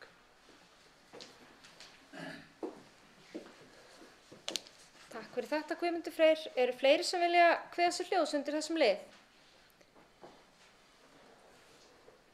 Svo virðist ekki vera, þá liggur fyrir eftirfarandi bókun. Sveitarstjórn samþykki framlaga tillögu breytingu á deiliskipulagi Bjargslandi 2 í Borgarnesi til auglýsingar. Málsmeðferð verður samkvæmt 41. greinar skipulagslaga nr. 123 frá 2010. Og ég bið þá fulltrúa sem samþykkja vinsælasti að gefa merki. Tillagan samþykkt með 7 atkvæðum. En fækkar, eins og sagt er. En Davíð Sigurðsson hefur komið aftur inn á fundinn og þá vindum við okkur í lið 18. Þar hann ber heiti Jötnagarðsás 22 og 23. En þar að ræða sameiningu lóða og er liðurinn númer 210911. Þar er líka að ræða afgreiðslu 31. fundar skipulags- og bygginganefndar þar sem lagt er til við sveitarstjórn að samþykkja samruna lóðana Jötnagarðsás 22 landnúmer 173828, stærð 3700 fermetrar og Jötnagarðsás 23, landnúmer 216590, stærð 2700 fermetrar og felur deildarstjóra skipulags- og byggingamála að ganga frá samrunanum. Ég gef orðið laust. Það er enginn sem kveður sér hljóðs. Þá liggur fyrir eftirfarandi bókun. Sveitarstjórn samþykkir samruna lóðanna, Jötnagarðs árs 22, landnúmer 173828, stærð 3700 fermetrar og Jötnagarðs ás 23, landnúmer 216590, stærð 2700 fermetrar. Og ég bið þá fulltrúa sem samþykki vinsamlegast að gefa merki. Það er samþykkt samhliða. Þá breytist svolítið tempóið á fundinum og við færum okkur yfir í framlagðar fundargerðir. Forseti ítrekar við sveitarstjórnarfulltrúa og aðra sem vilja taka til máls að greina sérstaklega frá því hvaða liðir að taka til máls undir áður en þeir hefja töluna. Þannig að það komi skýrt fram fyrir þá sem að hlusta og ekki með aðgang á dagskráni hvað rætt. En fyrst í stað lögð fram fundargerð byggðarráðs Borgarbyggðar frá fundi ráðsins nr. 579. Að ræða fundargerð í 15 liðum og orðið laust. Það er enginn sem kveður sér hljóðs og telst í fundargerðin framlögð. Þá eru komin að leið 20. Það er önnur fundargerð byggðarráðs Borgarbyggðar frá fundi nr. 580.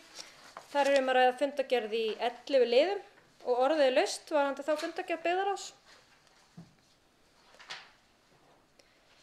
Það er enginn sem kveður sér hljóðs þar heldur. Þá erum við komin að þriðju og síðustu fundargerð byggðarráðs Borgarbyggðar frá fundi nr. 581. Þar voru á dagskrá byggðarráðs 14 liðir og orðið laust varðandi þá fundargerð. Það er enginn sem kveður sér hljóðs og telst í fundargerðin framlögð. Þá erum við komin að dagskrárlið 22 og það er fundargerð frá fundi umhverfis- og landbúnaðarnefndar nr. 28 og ætlar Halldóra Lóa varaformaður nefndarinnar að fylgja fundargerðinni stuttlegu hlaði. Gjörðu svo vel, Halldóra.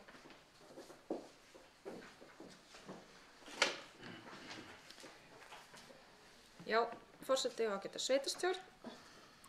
Það var 28. fundur umhverfis- og landbúnaðarnefndar og það var nú svo sem ekki mörg mál á dagskrá eða 4 og 2 þeirra sneru að fjárhagsáætlun sem við erum nú þegar búin að ræða og hefum samþykkt, en það er annars vegar bara rekstur þessa málaflokks og hins vegar gjaldskrárnar og þarna kemur fram að við þurftum til dæmis að hækka gjaldskrár vegna sorphirðu nokkuð þar sem að urðunargjald er að hækka og það er að safnast mun meira sorpheldur en við hefum gert ráð fyrir. Síðan var það þriðji liður, það er losunarbókhald og loftslagsstefnu, en nú eiga sveitarfélög að setja sér loftslagsstefnu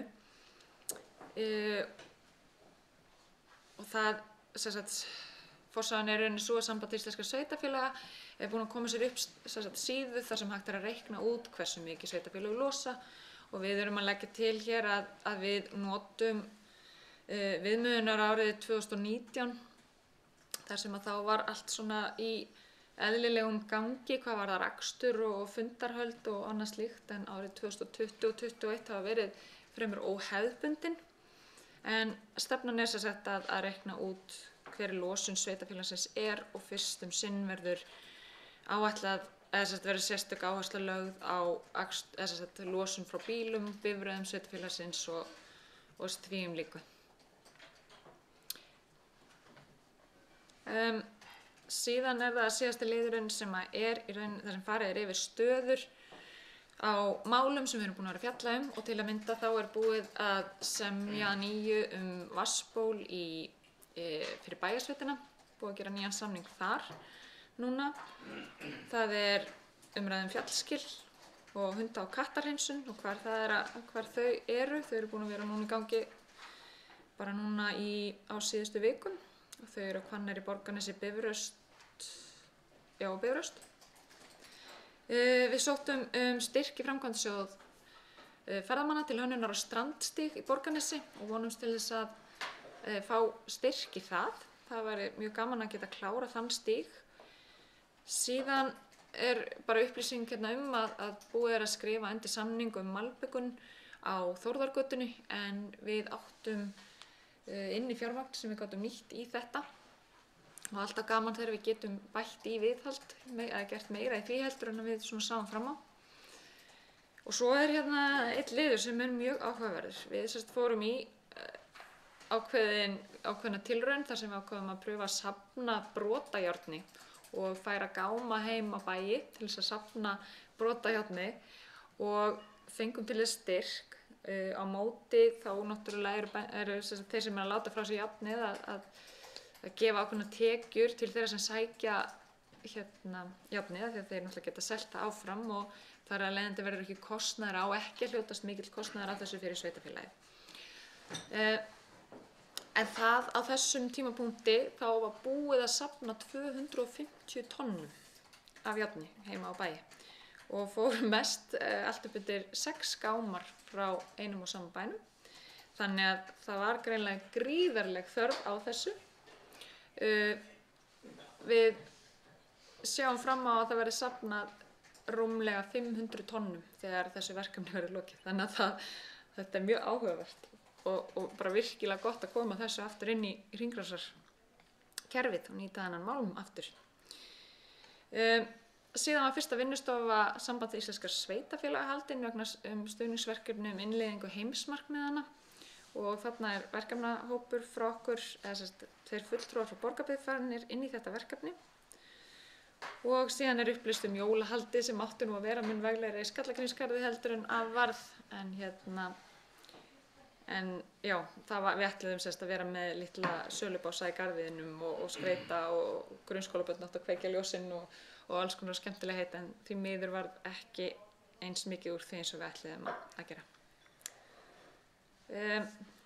Fleira kemur, það hérna eitt, það Álatjörnina sem að sveitarstjóri kom inn á í sinni ræðu hér í upphafi og bara virkilega skemmtilegt verkefni ef að það verður hægt að nýta Álatjörnina betur og einkunnir og gera það svæði bara ennþá skemmtilegar útivistarsvæði fyrir okkur öll. Fleira það ekki. Takk.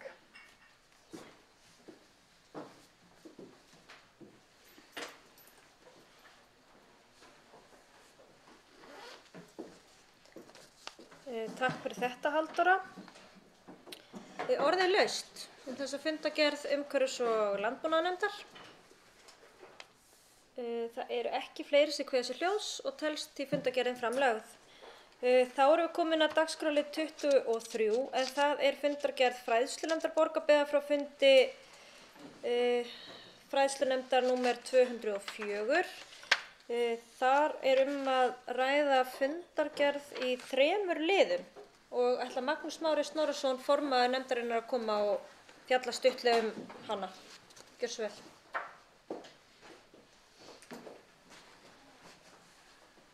Takk fyrir það, forseti, ágæta sveitarstjórn.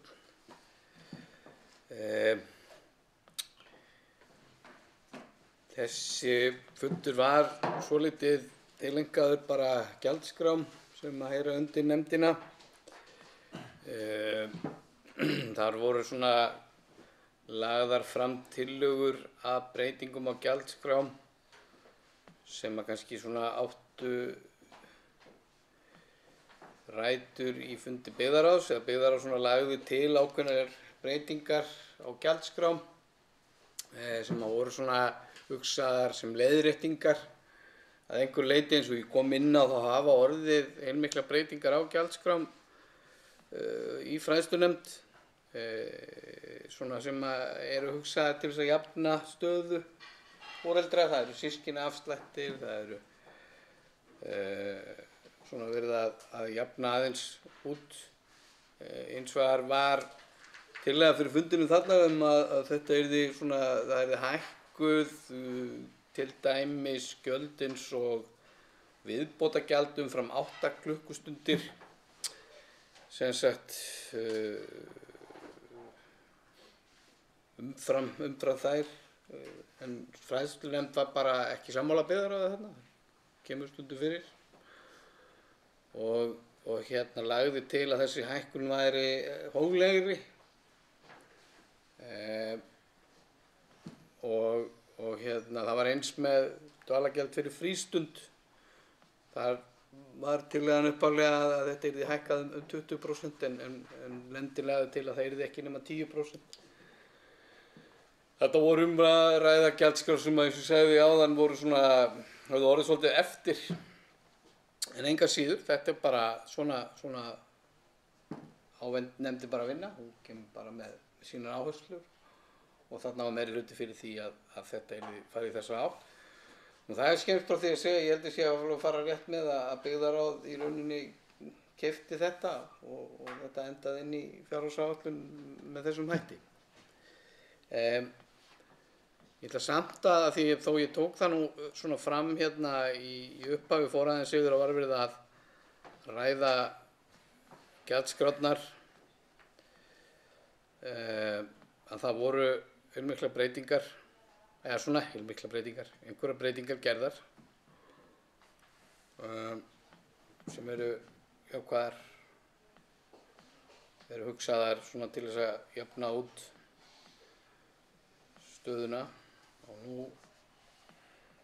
er ég með að leita í þessu í greinargerðinni sem er svo ítarleg og góð að það þarf að skróla ansi mikið niður til þess að finna þá umfjöllun. Einmitt, sko.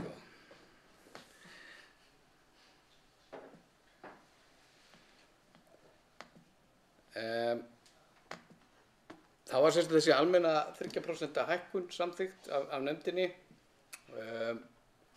Það var sem sagt systkinaafsláttur á skólamáltíðum grunnskólabarna var tekur gildi, afsláttur af leikskólagjöldum fyrir 3. bekk með sama lögheimili hækkaður úr 75% í 100%. Það voru sem sagt, og þetta kannski er hérna svona það sem mér finnst punktar sem skipta máli í þessu og ég ætla bara við höfum, inn í bæði nefndinni og í byggðarráði verið að bera saman gjaldskrár sveitarfélagsins Borgarbyggðar við aðrar gjaldskrár og staðan er bara þannig að því að við höfum jafnt og þétt verið að halda okkur höndum í þessu, við höfum ekki hækkað gjaldskrár jafn mikið og önnur sveitarfélög mörg, við höfum meira sér stundum ekki hækkað neitt þrátt fyrir hækkun á verðlagi sem gerir það að verkum að þessar gjaldskrár, sérstaklega núna með þessum breytingum, eru bara rosalega vel samanburðarhæf.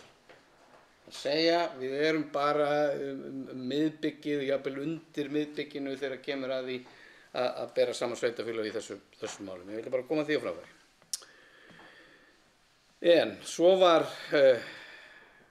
framlögð starfsáætlun íþróttamála á fjölskyldusviði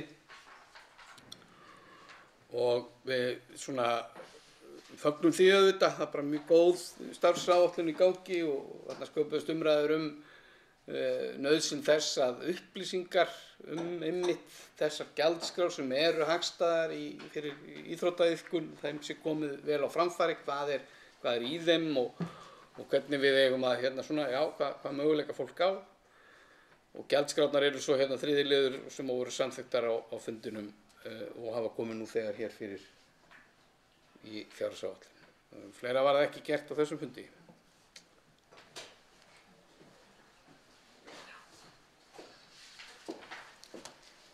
Takk fyrir þessa yfirferð, Magnús. Orðið er laust þessa fundargerð fræðslunefndar. Guðveig hefur beðið orðið, gjörðu svo vel, Guðveig.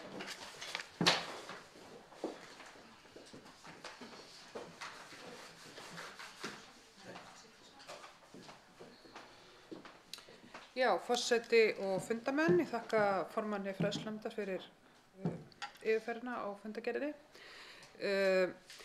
Það er í rauninni með langar bara til þess að taka til máls undir liðnum sem að snýr að gjaldskrám leikskóla sem að formaður var að ræða. Ég er ekki með númer hvað það er. Númer 3, einmitt. Og mér langaði bara svona að kannski að viðra númer 1, já. Já, nákvæmlega, já. Og að því að maður veltir fyrir sér hversu stutt verður það þangað til að leikskólastigið verður gert að einu af lögbundnum verkefnum sveitarfélaganna.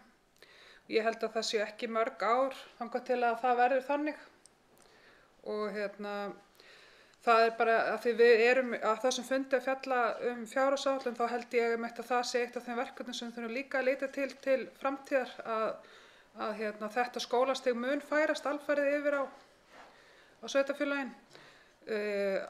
Við sjáum líka sveitarfélög, reyndar yfirleitt minni sveitarfélög, hafa verið að bjóða upp á gjaldfrjálsa þjónustu.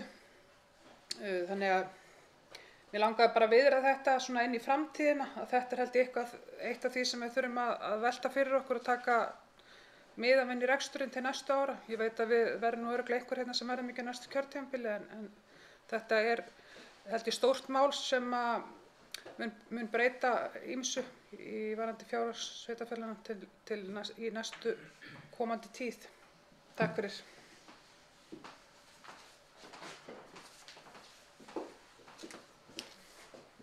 Takk fyrir þetta, Guðveig.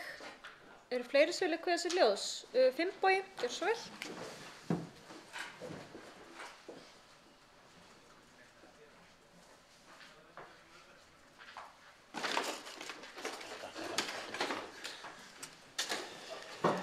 Forseti, ágæta sveitarstjórn, mér langar aðeins til að vekja máls á smámáli, það það undir lið 1 sem fjárhagsáætlun fyrir grunnskóla.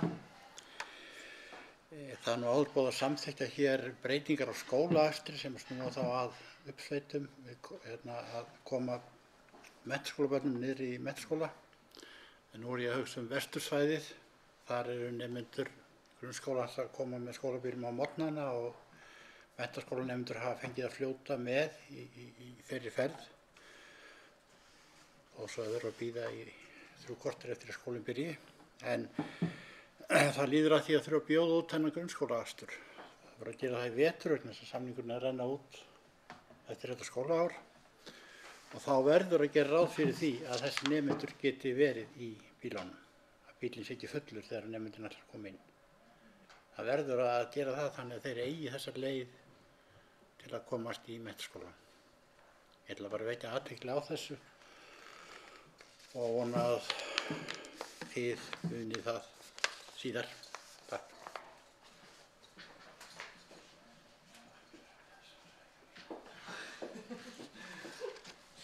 Takk fyrir þetta, Finnbogi. Eru fleiri sem vilja kveðja sér hljóðs undir þessari fundargerð fræðslunefndar? Magnús Mári hefur beðið Mári. Gjörðu svo vel, Magnús.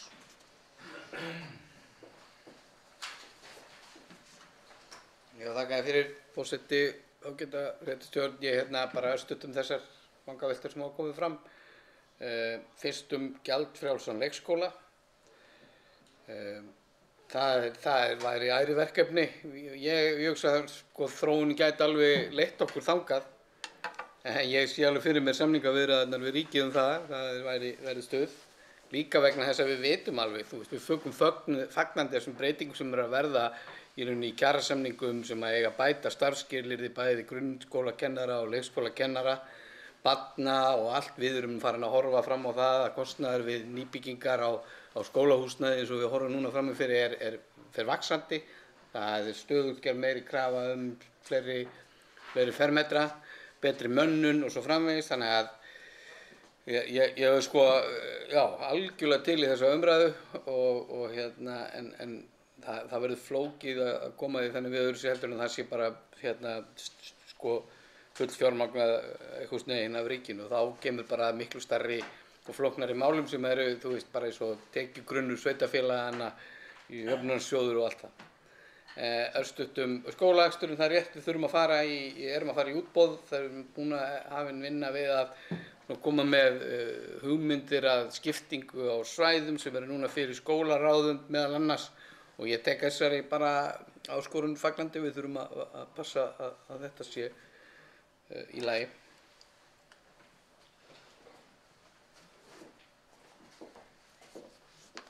Takk fyrir þetta, Magnús. Eru fleiri sem vilja kveðja sér hljóðs?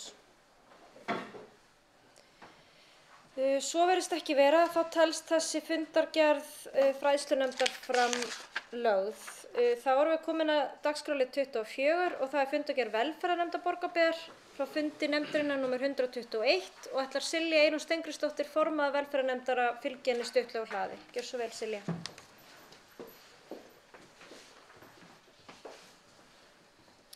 Jú, takk.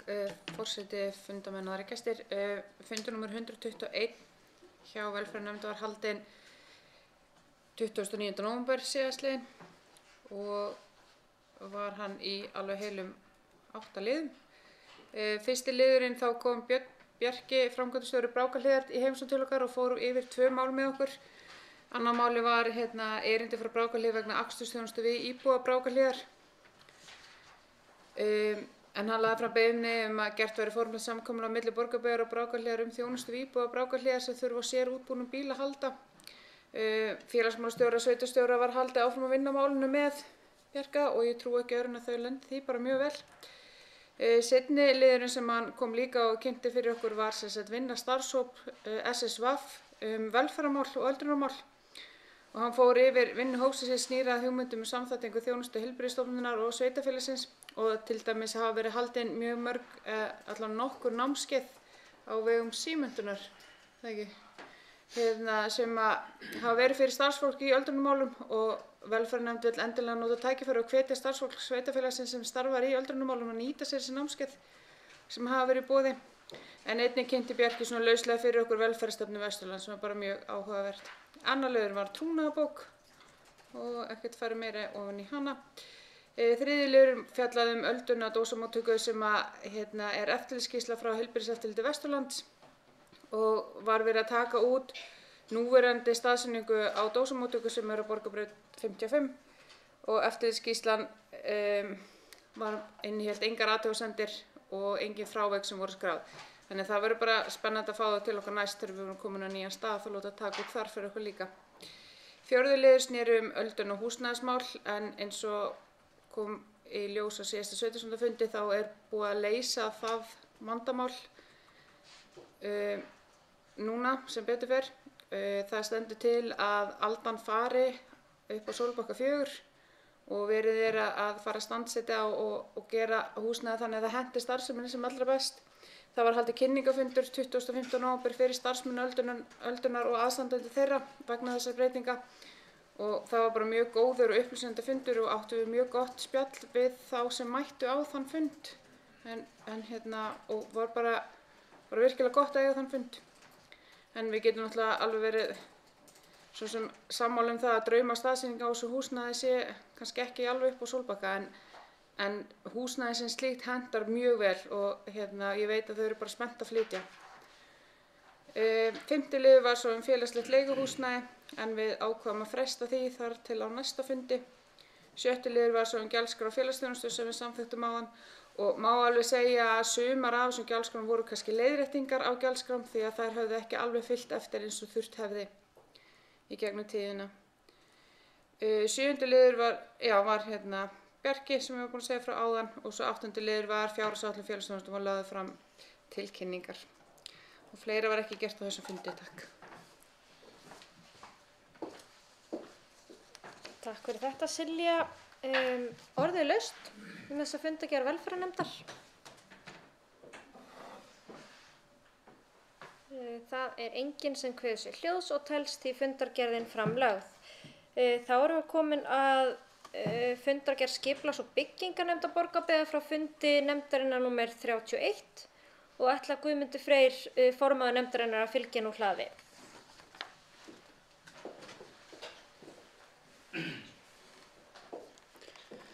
Já, takk fyrir forseti og ágæta sveitarstjórn. 31. fundur skipulags- og byggingarnefndar fór fram að þessu sinni á Digranesgötu 3. september síðastliðinn. 8 mál voru á dagskrá þessa fundar og ætla ég að fara yfir þau mál sem hafa ekki nú þegar komið til afgreiðslu af vanda. Fyrst ber að nefna ósk lóðarhafa í Kvíaholti stækkun lóðar þar sem að lóðarhafi óskar eftir stækkun upp á 300 fermetra. Á þessu svæði er í gildi deiliskipulag þar sem er gert ráð fyrir að sé göngustígur á bak við lóðirnar bak við húsin í rauninni frá götunni. Í rauninni er deiliskipulag svæðisins barn síns tíma og það það er semst alveg frá aldamótum og það er alveg tilefni til þess að fara að taka upp deiliskipulagið og endurskoða það og við endurskoðun þess væri hægt að bregðast við óskum sem þessum þannig að og nefndin tók því afstöðu gegn þessari stækkun á grundvelli þessara raka. Kleppjárnsreykjabraut 1. Þar lá einnig fyrir óskum breytingu á lóðamörkum. En miklar breytingar hafa orðið á svæðinu við hlið þessara lóðar þar sem að skólinn á Kleppjárnsreykjum með grunnskóli Borgarfjarðar er þarna og það er búið að útbúa bílastæði þarna við hliðina og í rauninni eins og við vitum í dag þá er vinna við á svæðinu ekki lokið og það er að mati nefndarinnar ekki ákjósanlegt að verða við þessari ósk að svo komnu máli og í rauninni þyrfti að vinna deiliskipulag á þessu svæði og þar væri hægt að taka inn í þessi lóðamörk og í rauninni á þessum stað þá þegar að húsið þetta er selt á sínum tíma fyrir þó nokkrum árum að þá var stofnuð lóð. Mig grunar að hafa nú ekki verið lóð undir því áður og eðli málsins samkvæmt er þar sem að lóðin er skrítin í laginu og þá eru lóðarhafar á ósk eftir leiðréttingu. En mál sem þessi getur orðið snúin og umrætt svæði sem að sótt er oft ekkert nýtt af hálfu sveitarfélagsins og það þarf í rauninni að meta hverja umsókn fyrir sig og stundum er hægt að finna aðra lausnir og það er til dæmis hægt að taka land í fóstur þangað til annað er ákveðið. Nú Eskiholtsskógi var frestað þar sem að óskað eftir frekari gögnum. Nú svo var tekin til umræðu seinni umræðu fjárhagsáætlun og skipulagsmál í víðfeðmu og fjölbreyttu sveitarfélagi líkt og Borgarbyggð er verða eins fjölbreytt og þau geta orðið og undanförnu hefur deild skipulags- og byggingamála unnið upp fjölda gamalla mála en verkefnin eru fjölmörg og væri hægt að setja talsvert fjármagn í málaflokkin eins og ég svo sem kom inn á fyrr á þessum fundi en það er samt alveg rétt að geta þess að það er aukning fjárframlaga til málaflokksins á milli ára. Nú svo er líka það er að verða liðið ár síðan að nýr skipulagsfulltrúi og deildarstjóri skipulags- og byggingardeildar tóku til starfa og það var byrjað að vinna eftir nýju skipuriti og nú er sennilega bara kominn tími til þess að fara yfir hvernig þær breytingar eru að reynast og þar með verði litið til álags- og starfsumhverfis embættismanna því að nefndinni og okkur hér er öllum annt starfsfólkið og það er rétt bara að taka það fram hér að við búum með miklum mannauð með þessu fólki sem starfar hérna inni í dag. Þetta er vandvirkt fólk og vill vinna, ég skal segja 110% það sem að það lætur frá sér. Nú svo bara voru lagðar fram gjaldskrár skipulags- og byggingardeildar og lagt til að þær yrðu hækkaðar 3% en hið rétta er að það kemur fram í gjaldskránum að þær fylgja byggingavísitölu þannig að það er svo sem óheppilegt að fara að leggja það til að þær hækki umfram það. Þannig að það fellur sjálft sig. Fleira var það ekki. Takk fyrir.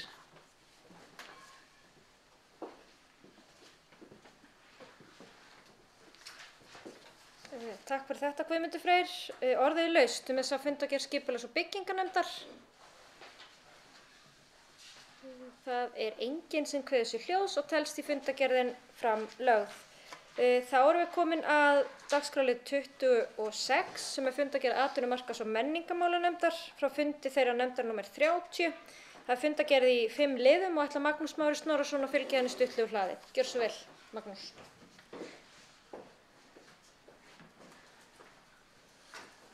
takk fyrir það, forseti. Ágæta sveitarstjórn. Fyrsti liður á dagskrá þessar fundar hét Safnahús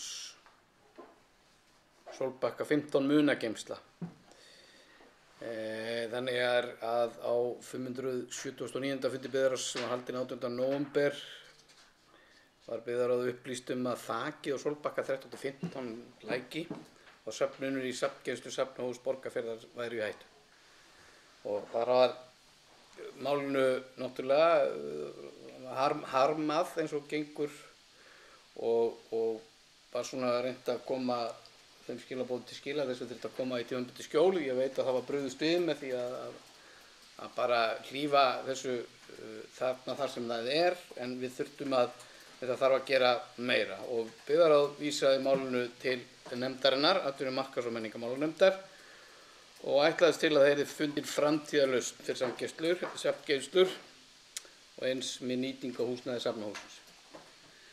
Á þessum fundi komu starfsmenn sveitarfélagsins í heimsókn, gestir, Guðni Rafn, umsjónarmaður fasteigna, Jóhanna Skúladóttir, héraðsskjalavörður og Guðlaug Dröfn Gunnarsdóttir, sérfræðingur Safnahúss, og ræddum við þessi mál auðvitað fram og tilbaka. Fyrsta málið og fyrst og fremst var verið að hugsa að koma þessi í þetta tímabundna skjól, bjarga þessum verðmætum og tryggja að þetta væri öruggt. Það er sem sagt búið að skoða alls konar möguleika og einn af þeim sem sagt að koma þessum safninu sem eru þarna í Sólbakka inn í Safnahúsið þar sem það er til húsa í dag. Það er sem sagt gera ákveðnar breytingar þar á, taka í rauninni niður sýninguna Börn í 100 ár, varðveita hana samt. Það voru mjög skemmtilegar hugmyndir þarna ræddar inn á fundinum að varðveita hana á stafrænu formi, en sem sagt gera útbúið þetta rými þannig að það geti tekið þessa safnmuni og geymt við öruggar aðstæður, í það minnsta tímabundið, en að samhliða yrði farið í ákveðna svona rýni á því með hvaða hætti þessi söfn sem eru eins og við vitum mörg þarna innan Safnahússins væri best fyrirkomið, í hvað fyrirkomulagi þeim væri best fyrirkomið.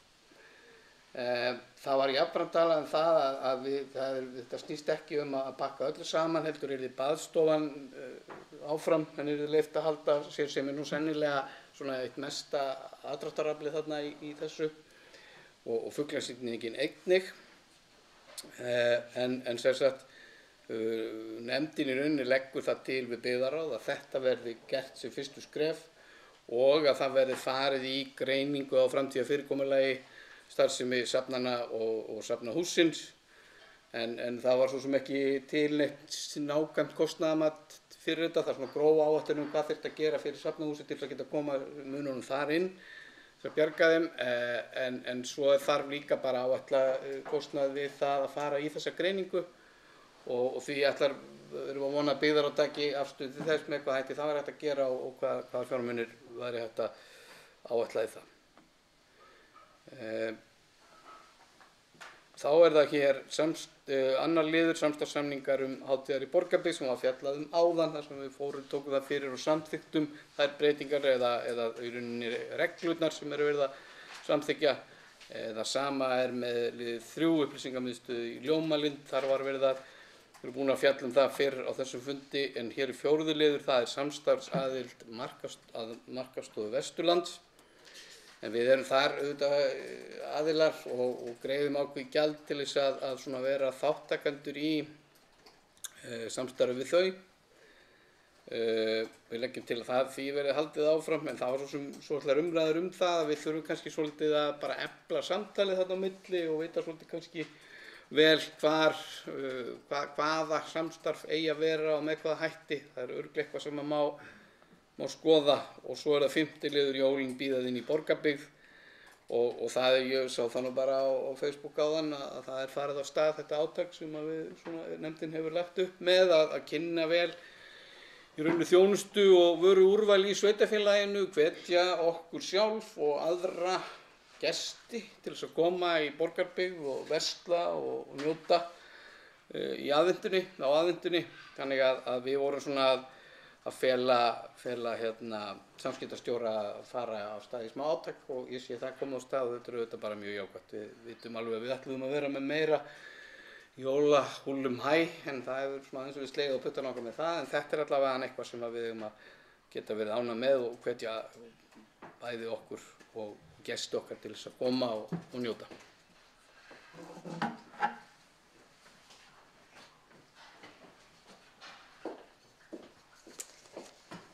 Takk fyrir þetta, Magnús. Eru fleiri sem vilja kveðja sig hljóðs? Ég gef orðið laust kannski svona til að byrja með þessa fundargerð. Atvinnu-, markaðs- og menningarmálanefnda. Þórdís Sif hefur beðið orðið. Hversu vel, Þórdís? Já, sveitarstjóri og sveitarstjórnarfulltrúar, bara til þess að því að meðan það ekki alveg koma skýrt fram áðan hjá sveitarstjóra Magnúsi, þá er þessi fyrirhugun að setja safnmunina inn á fyrstu hæðina á Bjarnabrautinni, hún er bara tímabundin. Þannig að þetta er ekki hugsað sem eitthvað svona framtíðarlausn, þetta er tímabundið til þess að koma inn í skjól.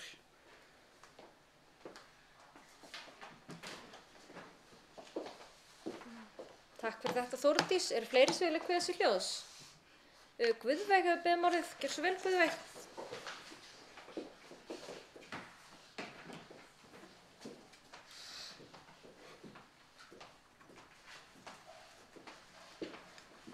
Já, forseti og fundamenn, ég ætla að kveða með hljóðs hérna undir lið númer 1.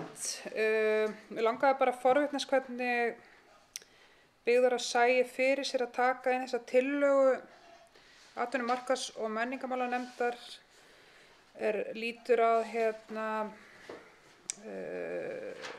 hvar er þetta? Já, sem sagt, að farið verið greining og framtíðar fyrirkomuleg safnana og starfsemi safnahúsi fyrst. Nú væntanlega hefur nefndin verið með þær upplýsingar að það fór ákveðin vinna. Áttu sér stað á síðasta kjörtímabili. Og mér langaði bara svona til þess að kannski að fá smá umræðu hjá sveitarstjórnarfulltrúum hvernig þeir sjá fyrir sér að framhaldið verða þessu. Takk.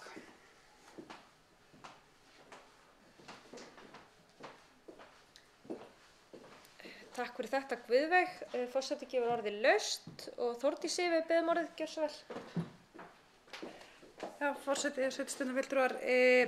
Já, það er við höfum þegar verið að leita að aðilum sem einstaklingum ráðgjöfum til þess að veita okkur ráðgjöf í þessum efnum og erum að fara að funda, við gerum ráð fyrir því að undirbúta þannig fyrir byggðarráð og við fundum aðeins með mögulegum ráðgjafa og komum með svona tillögu að verkefnalagi og þá fjárhag eða hvað sú vinna myndi kosta og með hvaða hætti hún yrði gerð.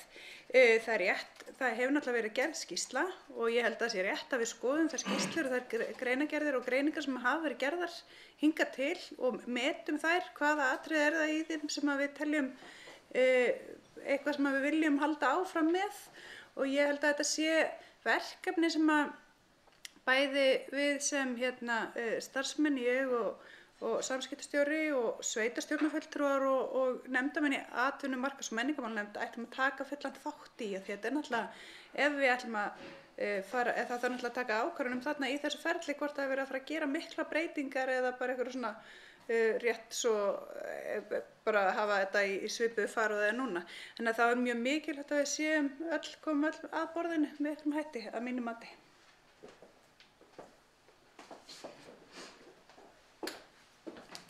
Takk fyrir þetta, Þórdís. Eru fleiri sem vilja kveðja sig hljóðs undir þessari fundargerð? Atvinnu-, markaðs- og menningarmálanefndar. Magnús Már hefur beðið orðið. Gjörðu svo vel, Magnús.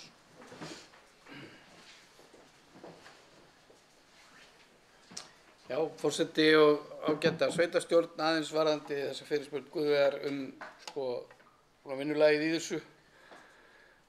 Nefndin allavega leggur áherslu að þessi gengi svolítið svona rösklega til verks. Umræðurnar voru þannig allavega en það var líka bara til að segja það voru allir sammála það að nýta þessar fyrirliggjandi skýrslur og hugmyndir sem þar eru og setja þær inn í búkið. Það eru ýmsir möguleikar í þessari stöðu og það eru öllum andum þessi söfn sem þarna eru, þetta bara aðeins spurningin hvernig sko, við útfærum þetta. Það eru miklar áskorunir til dæmis framöndan varðandi skjalavörslu og kera skjalasafnið og við þurfum að vera svolítið skýr með það hvað við ætlum að reyna að leysa í því máli, bæði varðandi sko, rafrænu vörsluna og ýmis þessa munavörslu sem stöndum frammi fyrir og í þessari bóku nefndarinnar eru ítreka þessi áskorun til okkar og stjórnvalda að koma með okkur í það að útbúa varðveislusetur fyrir Vesturland og hafa það í Borgarnesi. Það var algjörlega kjörið verkefni og nú erum við komið með nýjan gamlan menningarmálaráðherra sem væri nú hægt að hringi og athuga því það hefur verið tekið ágætlega í þá hugmynd og það eru fleiri aðilar sem getur komið að því eins og Snorrastofa og fleiri. Þannig að já, ég held við ættum að svona taka þessari áskorun sveitarstjóra að leggjast bara öll á eitt að rýna í þetta og drífa í að já, finna leiðir í þessu.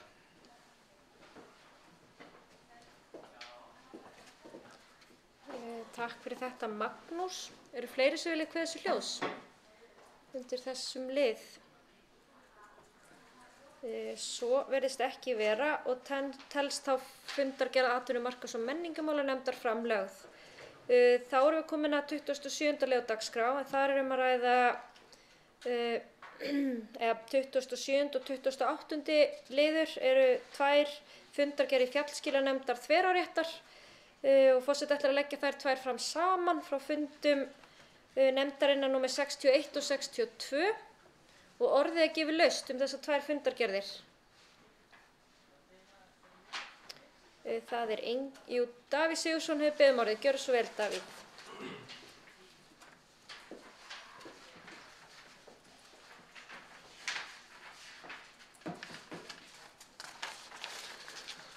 Forseti, ágæta sveitarstjórn, mig langar að taka til máls undir lið númer 3 í fundargerð fjallskilanefndar þveráréttar númer 62 og ég gleymdi bara að taka til máls þessi liður var tekinn fyrir í fundargerð byggðarráðs fyrir á þessum fundi en ég harma það bara þá ákvörðun byggðarráðs að hafa hafnað því að fara í þessa girðingaframkvæmd og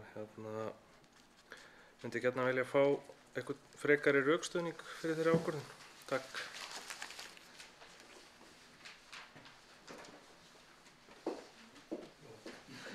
Takk fyrir þetta, Davíð. Halldór og Lóa hefur beðið orðið.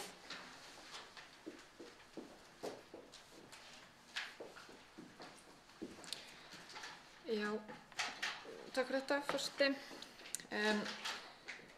Samkvæmt, við vorum rauninni ekki að hefna girðingavinnunni sjálfri heldur, var beiðnin til okkar í byggðarráði var að veita afréttarnefnd þveráréttar lán til þess að fara í þessa vinnu og nú þegar er þessi afréttarnefnd með lán frá sveitarfélaginu vegna girðingavinnu sem hefur ekki gengið nægilega vel eftir minni bestu þekkingu að standa skil á greiðslum af og ekki komið fram tillögur, það komið fram sem sagt í minnisblaði sem þessu fylgdi að nefndin er greinilega meðvituð þetta, það er ekki fjármagn til þess að standa skil af láninu og það komu engar tillögur fram og talað sem sagt að það þyrfti að auka rekstrarfé nefndarinnar en engar tillögur hvernig þetta standa því og meðan það er ekki og ekki sé fyrir hvernig endurgreiða lánið að þá sá ekki fært að veita lánið. Takk.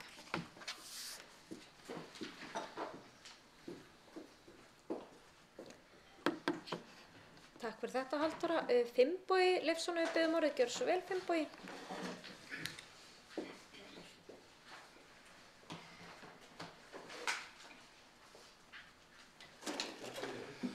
Forseti, sveitarstjórn, þetta er liður í seinni fundargerðinni.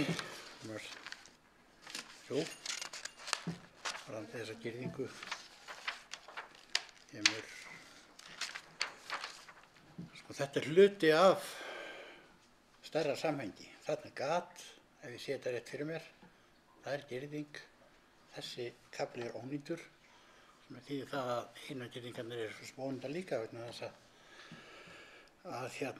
þetta er ekki lokað. Ég velti svona fyrir mig hvernig hægt er að halda þessu áfram. Þetta er ekki niðurstaða sem getur gengið upp og ég held nú að við og byggðarráð allt sjáum það alveg að það verði að finna þessu lausn.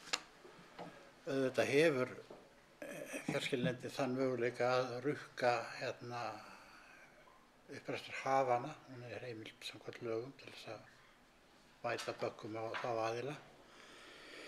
Ef að sveitarfélagið Borgarbyggð ætlar að hunsa svona girðingaframkvæmdir, þá er það að vinna algjörlega á móti því að fé sé að ganga laust í heimahögum sem að fylgir því að ekki er dyrt. Það viljum við ekki heldur. Við sátum nú nokkur fund í sumar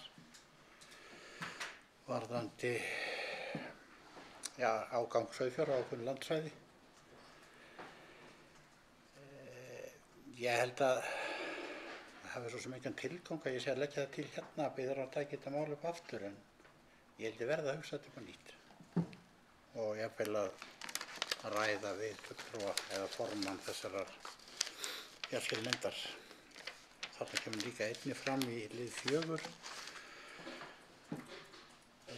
að það er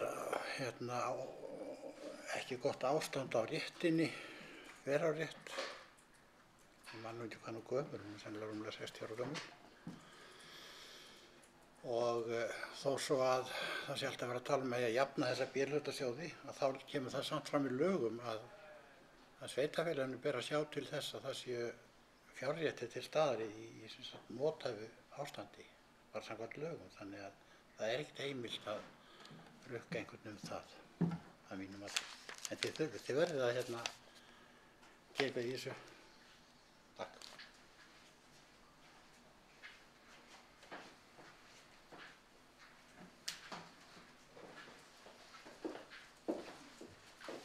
Takk fyrir þetta, Finnbogi. Eru fleiri sem vilja kveða sér hljóðs?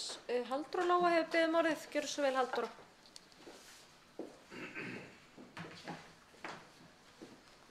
Já, forseti. Ég ætla að hafna því að sveitarfélagið sé ekki að sinna skyldu sínum hér eða að við séum ekki að koma í veg fyrir það að þetta svæði verið girt af. Þarna erum við að kalla eftir því að það komi þá fram tillögur frá fjallskilnefnd þverárréttar að því hvernig þeir ætla að auka tekjur sínum til þess að geta staðið skil á þessum skuldbindingum sínum.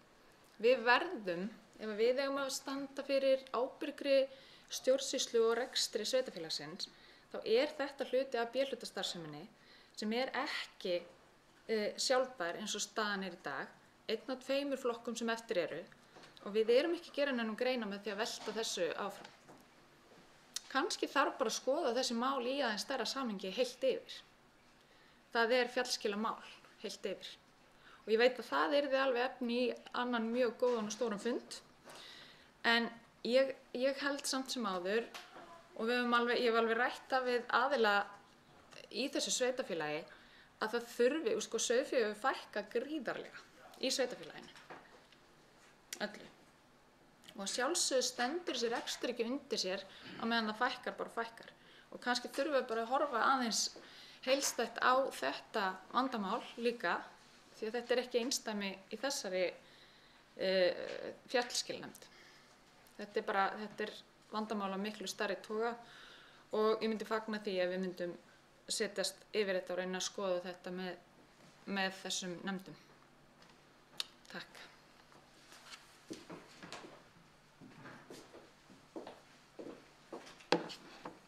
Takk fyrir þetta, Halldóra. Orðið er laust þessar 2 fundargerðir fjallskilanefndar þverárréttar. Frá fundi nr. 61 og 62 hjá nefndinni. Það er ekki fleiri sem kveða sér hljóðs og teljast því þær fundargerðir framlagðar. Þá erum við komin að síðasta lið á dagskrá. Það er fundargerð Öldungaráðs Borgarbyggðar frá fundi ráðsins nr. 6 og orðið er laust. Þórdís Sif hefur beðið um orðið. Gjörðu svo vel.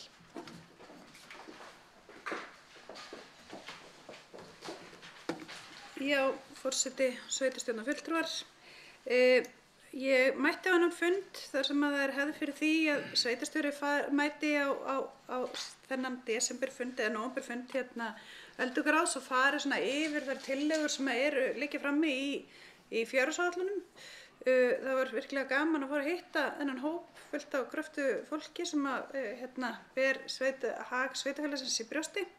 Þannig að þarna fór ég yfir svona fyrstu drög af fjárhagsáætluninni sem var sem sagt þau drög sem voru í fyrri umræðu fjárhagsáætlun.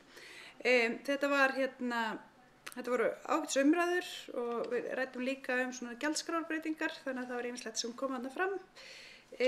Síðan var rætt húsnæðismál, þar sem var að tala ölduna og þá salinn í rauninni sem eldri borgarar hafa haft aðgang að á Borgarbraut 65A og þeim bara sagt aðeins frá því hverjar fyrirætlanirnar væru.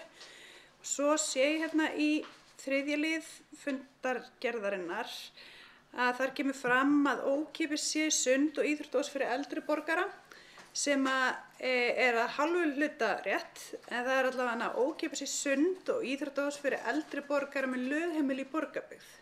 Þannig að það sé alveg skýrt og ég mun bara óska eftir því að þessum lið verið breytt til þess að það sé ekki hægt að misskilja þetta. En það mjög mikilvægt fyrir eldri borgara í Borgarbyggð að vita af þessu og þetta eitt af því sem við þurfum að vera duglegri að upplýsa að þessi réttindi, það ókeypis sund, íþróttahús og safnahúsi fyrir eldri borgara.